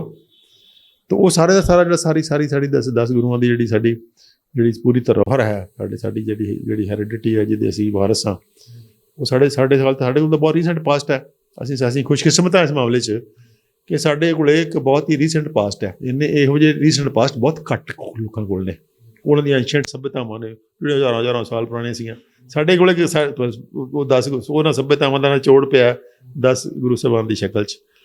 ਤਾਂ ਉਹ ਜਿਹੜਾ ਜੇ ਅਸੀਂ ਉਹਨੂੰ ਕਿਸੇ ਢੰਗ ਨਾਲ ਕਿਸੇ ਚੈਨਲਾਈਜ਼ ਕਰ ਲਈਏ, ਤਾਂ ਮੈਂ ਸਮਝਦਾ ਪੰਜਾਬ ਵਰਗਾ ਜਾਂ ਜਿਹੜੇ ਅਸੀਂ ਪੰਜਾਬੀ ਹਾਂ, ਜਿੱਥੇ ਵੀ ਬੈਠੇ ਹਾਂ, ਪੰਜਾਬ ਦਾ ਮਤਲਬ ਪੰਜਾਬੀ ਜਿੱਥੇ ਵੀ ਬੈਠੇ ਹਾਂ ਪੰਜਾਬ ਆ, ਤਾਂ ਚਾਹੇ ਦੱਖਣ ਤਾਂ ਉਹ ਪੰਜਾਬੀ ਜਿਹੜੇ ਨੇ ਉਹਨੂੰ ਐਡਵਾਂਟੇਜ ਹੈ। ਮੈਂ ਇੱਥੇ ਸਾਰੇ ਦੋਸਤਾਂ ਨੂੰ ਇਹ ਕਹਾਂਗਾ ਕਿ ਪੰਜਾਬੀਆਂ ਨੂੰ, ਸਿੱਖਾਂ ਨੂੰ ਐਡਵਾਂਟੇਜ ਹੈ ਇਸ ਗੱਲ ਦਾ ਕਿ ਸਾਡੇ ਕੋਲੇ ਸਿੱਖੀ ਦੀ ਜਿਹੜੀ ਗੁਰੂ ਗ੍ਰੰਥ ਸਾਹਿਬ ਦੀ ਸ਼ਕਲ 'ਚ ਇੱਕ ਉਹ ਧਰੋਹਰ ਪਈ ਹੈ, ਉਹ ਸਾਡੇ ਕੋਲ ਵਿਰਾਸਤ ਪਈ ਹੈ, ਜਿਹੜੀ ਸਾਡੇ ਕੋਲੇ ਬਹੁਤ ਰੀਸੈਂਟ ਹੈ, ਜਿਹੜੀ ਕਿ ਸਾਡੀ ਜ਼ਿੰਦਗੀ ਨਾਲ ਜੁੜਦੀ ਹੈ ਪਲ ਪਲ 'ਤੇ। ਤੁਸੀਂ ਗੁਰੂ ਗ੍ਰੰਥ ਸਾਹਿਬ ਦੇਖੋ, ਤੁਹਾਡੀ ਜ਼ਿੰਦਗੀ ਨਾਲ ਇਕੱਲੇ ਚੀਜ਼ ਦਾ ਉਹਨਾਂ ਨੇ ਤੁਹਾਨੂੰ ਦੇਣ ਦੀ ਕੋਸ਼ਿਸ਼ ਕੀਤੀ ਹੈ, ਹਰ ਥਾਂ 'ਤੇ, ਸਿਹਤ ਨਾਲ, ਖੇਤੀ ਨਾਲ, ਕੋਈ ਕਿਆ ਕਰ ਕਰਕੇ ਦਿਖਾਇਆ। ਗੁਰੂ ਸਾਹਿਬਾਨ ਨੇ ਖੇਤੀ ਕੀਤੀ, ਗੁਰੂ ਨਾਨਕ ਸਾਹਿਬ ਨੇ, ਫਿਰ ਉਹ ਵੈਦਖਾਨੇ ਸਾਰੇ ਗੁਰੂ ਸਾਹਿਬਾਨ ਸਾਰੇ ਖੁਦ ਵੈਦਖਾਨੇ ਚਲਾਉਂਦੇ ਰਹੇ ਆ, ਸਿਹਤ ਦਾ ਕੇਂਦਰ ਰਹੇ ਆ। ਉਹ ਕਿਤੇ ਨਾ ਕਿਤੇ ਉਹ ਸਾਰਾ ਕੁਛ ਕਰਦੇ ਰਹੇ ਹੈ। ਅਤੇ ਮੈਂ ਸਮਝਦਾ ਕਿ ਉਸ ਧਰੋਹਰ ਦਾ ਅਸੀਂ ਜਿਨ੍ਹਾਂ ਦੇ ਵਾਰਸ ਹਾਂ, ਉਹ ਤੋਂ ਸਿੱਖਦੇ ਹੋਏ ਅਸੀਂ ਇਹ ਇੱਕ ਬਹੁਤ ਜਲਦੀ ਗੱਲ ਨੂੰ ਸਮਝ ਸਕਦੇ ਹਾਂ, ਅਤੇ ਇਸ ਗੱਲ ਨੂੰ ਲਾਗੂ ਵੀ ਕਰ ਸਕਦੇ ਹਾਂ ਕਿ ਪ੍ਰਮਾਤਮਾ ਅਗਰ ਅੰਗ ਸੰਗ ਹੈ ਤਾਂ ਕੁਛ ਵੀ ਮੁਸ਼ਕਿਲ ਨਹੀਂ ਹੈ, ਕੁਛ ਵੀ ਮੁਸ਼ਕਿਲ ਨਹੀਂ। ਦਾ ਮਤਲਬ ਇਹ ਹੈ ਕਿ ਅੰਗ ਸੰਗ ਹੈ, ਕੁਛ ਵੀ ਮੁਸ਼ਕਿਲ ਨਹੀਂ ਹੈ। ਸਰੀਰ ਦੇ ਵਿੱਚ ਕੋਈ ਵੀ ਸਮੱਸਿਆ ਆਈ ਵੀ ਹੈ, ਕਿਸੇ ਕੀ ਰੂਪ ਦੇ ਵਿੱਚ ਕੋਈ ਵੀ ਬਿਮਾਰੀ ਆਈ ਵੀ ਹੈ, ਠੀਕ ਹੋ ਜਾਏਗੀ। ਬਿਲਕੁਲ। ਸੰਕਲਪ ਦੀ ਪਾਵਰ ਇੰਨੀ ਜ਼ਿਆਦਾ, ਉਹੀ ਹੈ ਵੀ ਸੰਕਲਪ ਦੀ ਪਾਵਰ ਵਰਤਣੀ ਕਿੱਦਾਂ ਇਹ ਸਿਖਾਉਣਾ ਪਏਗਾ। ਉਹਦੇ ਨਾਲ ਹੀ ਮੈਂ ਇੱਕ ਵਾਰਨ ਕਰਦਾ ਦੋਸਤਾਂ ਨੂੰ, ਸੰਕਲਪ ਦੀ ਪਾਵਰ ਕਦੇ ਵੀ ਦੁਸ਼ਟ ਜਾਂ ਮਾੜੇ ਦੁਰਭਾਵਨਾ ਨਾਲ ਨਹੀਂ ਹੋਣੀ ਚਾਹੀਦੀ, ਕਿਉਂਕਿ ਜਿਹਦੇ ਪ੍ਰਤੀ ਦੁਰਭਾਵਨਾ ਤੁਸੀਂ ਲਾਓਗੇ ਉਹਦਾ ਵੀ ਪ੍ਰਮਾਤਮਾ ਉਹੀ ਹੈ, ਠੀਕ ਹੈ ਨਾ। ਉਹਦੀ ਰੱਖਿਆ ਕਰਨਾ ਵੀ ਉਹਦੇ ਦਾਇਰੇ 'ਚ ਹੈ। ਸੋ ਆਪਣੇ ਫਾਇਦੇ ਲਈ ਜੋ ਮਰਜ਼ੀ ਸੋਚੋ ਤੁਸੀਂ। ਤੁਹਾਨੂੰ ਫੀਸ ਬੱਚੇ ਦੀ ਫੀਸ ਚਾਹੀਦੀ ਹੈ, ਆਪਣੀ ਮਾਂ ਦੀ ਇਲਾਜ ਕਰਾਉਣ ਲਈ ਪੈਸੇ ਚਾਹੀਦੇ ਆ, ਤੁਹਾਨੂੰ ਵੱਡੇ ਹੋਣ ਲਈ ਪੈਸੇ ਚਾਹੀਦੇ ਆ, ਤੁਹਾਨੂੰ ਕੋਠੀ ਚਾਹੀਦੀ ਹੈ, ਤੁਹਾਨੂੰ ਕਾਰ ਚਾਹੀਦੀ, ਜੋ ਮਰਜ਼ੀ ਮੰਗੋ, ਲੇਕਿਨ ਕਿਸੇ ਪ੍ਰਤੀ ਦੁਰਭਾਵਨਾ ਦੇ ਨਾਲ ਨਾ ਮੰਗੋ, ਕਿਉਂਕਿ ਦੁਰਭਾਵਨਾ ਵਾਲੀ ਵੀ ਪੂਰੀ ਹੋਣੀ ਸ਼ੁਰੂ ਹੋ ਜਾਂਦੀ ਹੈ। ਕਈ ਵਾਰੀ ਅਸੀਂ ਬਹੁਤ ਆਪਣੇ ਨੇੜੇ ਦੇ ਬੰਦੇ ਦੀ ਦੁਰਭਾਵਨਾ ਮੰਗ ਲੈਂਦੇ ਹਾਂ, ਬਾਅਦ 'ਚ ਪਛਤਾਉਂਦੇ ਹਾਂ ਕਿ ਵੀ ਕੀ ਹੈ। ਕਿਉਂਕਿ ਮਾਈਂਡ ਦੀ ਜਿਹੜੀ ਸਮਰੱਥਾ ਹੈ ਬੜੀ ਛੋਟੀ ਹੈ। ਉਹ ਮਾਈਂਡ ਬਹੁਤ ਹੀ ਛੋਧਾ ਹੈ, ਬਹੁਤ ਛੋਧੇ ਲੈਵਲ 'ਤੇ ਆ ਗਿਆ। ਮਨ 'ਚ ਕਹਿੰਦੇ ਸੀ ਉਹਨੂੰ ਸ਼ਰਾਪ ਦੇ ਤਾ, ਉਹਦੇ ਨਾਲ ਉਹੀ ਕੁਛ ਹੋ ਗਿਆ ਜੋ ਉਹਨੇ ਬੋਲਤਾ। ਬਿਲਕੁਲ। ਅਤੇ ਉਹ ਜਿਹੜੇ ਮਹਾਂਪੁਰਖ ਸੀਗੇ, ਕਿਉਂਕਿ ਉਹ ਸਟੇਜ 'ਤੇ ਸੰਕਲਪ ਦੀ ਸਥਿਤੀ 'ਚ ਹੁੰਦੇ ਸੀਗੇ, ਅਤੇ ਚਲੋ ਉਹ ਮਿੱਥ ਵੀ ਬਹੁਤ ਸਾਰੇ ਬਣ ਜਾਂਦੇ ਆ, ਲੇਕਿਨ ਇਹ ਇੱਕ ਬੜੀ ਸਾਇੰਟੀਫਿਕ ਗੱਲ ਹੈ ਕਿ ਸੰਕਲਪ ਅਗਰ ਅਸੀਂ ਪਾਵਰਫੁਲ ਕਰ ਲਈਏ ਤਾਂ ਸੰਕਲਪ ਦੀ ਪੂਰਤੀ ਲਈ ਪੂਰੀ ਦੀ ਪੂਰੀ ਜਿਹੜੀ ਕਾਸਮਿਕ ਊਰਜਾ ਹੈ, ਪੂਰੀ ਦੀ ਪੂਰੀ ਸ੍ਰਿਸ਼ਟੀ ਹੈ, ਪੂਰੇ ਦਾ ਪੂਰਾ ਜਿਹੜਾ ਬ੍ਰਹਿਮੰਡ ਹੈ, ਉਹਦੀਆਂ ਸਾਰੀਆਂ ਸ਼ਕਤੀਆਂ ਤੁਹਾਡੀ ਮਦਦ ਤੇ ਆ ਜਾਂਦੀਆਂ ਨੇ। ਇਹ ਗੱਲ ਸਾਇੰਟੀਫਿਕਲੀ ਪ੍ਰੂਵ ਹੋ ਚੁੱਕੀ ਹੈ ਔਰ ਇਹਦੇ 'ਚ ਕੋਈ ਡਾਊਟ ਨਹੀਂ ਹੈ।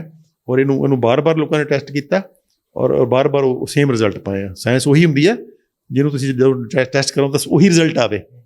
ਤਾਂ ਇਹਦੇ 'ਚ ਬਹੁਤ ਥਾਵਾਂ 'ਤੇ ਜਿਹੜੀ ਬੁੱਕ ਹੈ ਉਹਦੀ ਕਲੈਕਸ਼ਨ ਹੈ, ਉਹ ਕਲੈਕਸ਼ਨ ਹੈ ਇੱਦਾਂ ਦੀ। ਤਾਂ ਮੈਂ ਸਮਝਦਾ ਕਿ ਇਹਨੂੰ ਆਪਾਂ ਨੂੰ ਸਿੱਖਣ ਦੀ ਕੋਸ਼ਿਸ਼ ਕਰਨੀ ਚਾਹੀਦੀ ਹੈ। ਸ਼ੁਰੂਆਤ ਕਰੀਏ ਆਪਾਂ, ਕਿਉਂਕਿ ਸੰਕਲਪ ਕੁਦਰਤ ਨੇ ਸਾਨੂੰ ਇੱਕ ਜਿਹੜੀ ਥਾਟਸ ਦਿੱਤੇ ਹੈ, ਉਹ ਸਾਡੀ ਸਭ ਤੋਂ ਜਿਹਨੂੰ ਕਹਿੰਦੇ ਸੁਪੀਰੀਅਰ ਚੀਜ਼ ਹੈ, ਸਭ ਤੋਂ ਸੁਪਰੀਮ ਚੀਜ਼ ਹੈ ਮਨੁੱਖ ਦੀ। ਅਤੇ ਉਹਨੂੰ ਅਸੀਂ ਐਸਾ ਤਗਾੜ ਕੇ ਕਿਸੇ ਸੁਆ ਕੇ ਗੰਦਮੰਦ 'ਚ ਲਾ ਰਹੇ ਹਾਂ। ਉਹਨੂੰ ਅਸੀਂ ਕਿਸੇ ਕ੍ਰੀਏਟਿਵ ਪਾਸੇ, ਕਿਸੇ ਸੁਹਿਰਦ ਪਾਸੇ, ਕਿਸੇ ਸਬਦ ਦੇ ਭਲੇ 'ਚ ਆਪਣੀ ਭਲਾਈ ਲਈ, ਆਪਣੇ ਪਰਿਵਾਰ ਦੀ ਭਲਾਈ ਲਈ, ਆਪਣੇ ਆਲੇ ਦੁਆਲੇ ਦੀ ਭਲਾਈ ਲਈ ਲਾਈਏ ਅਤੇ ਉਹ ਸੰਕਲਪ ਨੂੰ ਆਪਣੇ ਨੂੰ ਤਕੜਾ ਕਰੀਏ। ਉਸ ਸੰਕਲਪ ਦੇ ਸਿਰ 'ਤੇ ਅਸੀਂ ਚੜ੍ਹਦੀ ਕਲਾ 'ਚ ਰਹਿੰਦੇ ਹੋਏ, ਸਰਬੱਤ ਦੇ ਭਲੇ ਦੇ ਕੰਮ ਕਰਦੇ ਹੋਏ ਇੱਕ ਵੱਖਰੀ ਕਿਸਮ ਦਾ ਸਮਾਜ ਸਿਰਜੀਏ। ਬਹੁਤ ਧੰਨਵਾਦ ਡਾਕਟਰ ਸਾਹਿਬ, ਤੁਸੀਂ ਪੂਰੇ ਵਿਸਥਾਰ ਦੇ ਨਾਲ ਜਾਣਕਾਰੀ ਦਿੱਤੀ ਹੈ, ਤੁਹਾਡਾ ਬਹੁਤ ਬਹੁਤ ਧੰਨਵਾਦ। ਧੰਨਵਾਦ ਜੀ। ਸੋ ਸਾਨੂੰ ਡਾਕਟਰ ਅਮਰ ਸਿੰਘ ਆਜ਼ਾਦ ਇੱਦਾਂ ਲੱਗਿਆ ਕਿ ਜਿੱਦਾਂ ਪਰਮਾਤਮਾ ਦੇ ਘਰ ਦੇ ਵਿੱਚ ਬੈਠ ਕੇ ਕੋਈ ਸਤਸੰਗ ਸੁਣ ਰਹੇ ਹੋ। ਬਹੁਤ ਨੇੜੇ ਹੋ ਗਏ ਸੀ ਰੱਬ ਦੇ। ਇਸ ਤਰ੍ਹਾਂ ਲੱਗ ਰਿਹਾ ਸੀਗਾ ਕਿ ਇਹ ਗੱਲਾਂ ਚੱਲੀ ਜਾਣ ਅਤੇ ਅਸੀਂ ਸੁਣੀ ਜਾਈਏ ਅਤੇ ਅਸੀਂ ਇਸ ਨੂੰ ਡਿਸਕਸ ਕਰੀ ਜਾਈਏ, ਅੰਦਰ ਉਤਰ ਜਾਣ ਅਤੇ ਸਰਬੱਤ ਦਾ ਭਲਾ ਜਿਹੜਾ ਉਹ ਆਪਣੇ ਆਪ ਹੋਣਾ ਸ਼ੁਰੂ ਹੋ ਜਾਏ। ਕਿਉਂਕਿ ਸਾਡੇ ਮਨ ਦੇ ਵਿੱਚ ਵੀ ਸੰਕਲਪ ਆ ਰਿਹਾ ਸੀ ਸਰਬੱਤ ਦੇ ਭਲੇ ਦਾ। ਥੋੜ੍ਹੇ ਚਿਰ ਦੀਆਂ ਗੱਲਾਂ ਕਰਕੇ ਹੀ ਜੇ ਸਾਡੇ ਮਨ ਇੰਨੇ ਬਦਲ ਸਕਦੇ ਨੇ, ਤਾਂ ਸੋਚੋ ਕਿ ਜੇਕਰ ਤੁਸੀਂ ਇਹ ਸੰਕਲਪ ਕਰ ਲਓ ਕਿ ਤੁਸੀਂ ਆਹ ਕੰਮ ਕਰਨਾ ਹੈ, ਕਿਉਂ ਨਹੀਂ ਹੋਵੇਗਾ? ਬਿਲਕੁਲ ਹੋਵੇਗਾ। ਉਮੀਦ ਕਰਦੇ ਹਾਂ ਕਿ ਵੀਡੀਓ ਤੁਹਾਨੂੰ ਜ਼ਰੂਰ ਪਸੰਦ ਆਈ ਹੋਵੇਗੀ, ਅਤੇ ਜੇ ਪਸੰਦ ਆਈ ਹੈ ਤਾਂ ਇਸ ਨੂੰ ਵੱਧ ਤੋਂ ਵੱਧ ਸ਼ੇਅਰ ਕਰੋ। ਇਹ ਬਿਨਾਂ ਪੈਸੇ ਦਾ ਇਲਾਜ ਹੈ, ਇਹ ਬਿਨਾਂ ਪੈਸੇ ਤੋਂ ਜਿਹੜੀ ਹੈ ਉਹ ਖੁਸ਼ਹਾਲੀ ਲਿਆਉਣ ਦਾ ਇਲਾਜ ਹੈ। ਇਹ ਉਹ ਇਲਾਜ ਹੈ ਜਿਹਦੇ ਨਾਲ ਸਾਡਾ ਸਮਾਜ, ਸਾਡਾ ਦੇਸ਼, ਸਾਡਾ ਪਰਿਵਾਰ, ਸਾਡਾ ਬ੍ਰਹਮੰਡ, ਦੁਨੀਆ, ਇਹ ਸਾਰੀ ਦੀ ਸਾਰੀ ਜਿਹੜੀ ਆ ਉਹ ਖੁਸ਼ਹਾਲ ਅਤੇ ਤੰਦਰੁਸਤ ਹੋ ਸਕਦੀ ਹੈ। ਅਤੇ ਜੇ ਅਜਿਹਾ ਹੁੰਦਾ ਤਾਂ ਅਸੀਂ ਸਮਝਾਂਗੇ ਕਿ ਇਸ ਵੀਡੀਓ ਨੂੰ ਬਣਾਉਣ ਦਾ ਮਕਸਦ ਕਾਮਯਾਬ ਰਿਹਾ। ਸਾਡੇ ਚੈਨਲ ਨੂੰ ਸਬਸਕ੍ਰਾਈਬ ਕਰਨਾ ਨਾ ਭੁੱਲਿਓ। ਅਗਲੀ ਵਾਰ ਫੇਰ ਹਾਜ਼ਰ ਹੋਵਾਂਗੇ ਇੱਕ ਨਵੇਂ ਮੁੱਦੇ, ਇੱਕ ਨਵੇਂ ਮਹਿਮਾਨ ਦੇ ਨਾਲ। ਉਦੋਂ ਤੱਕ ਮੈਨੂੰ ਦਿਓ ਇਜਾਜ਼ਤ। ਧੰਨਵਾਦ।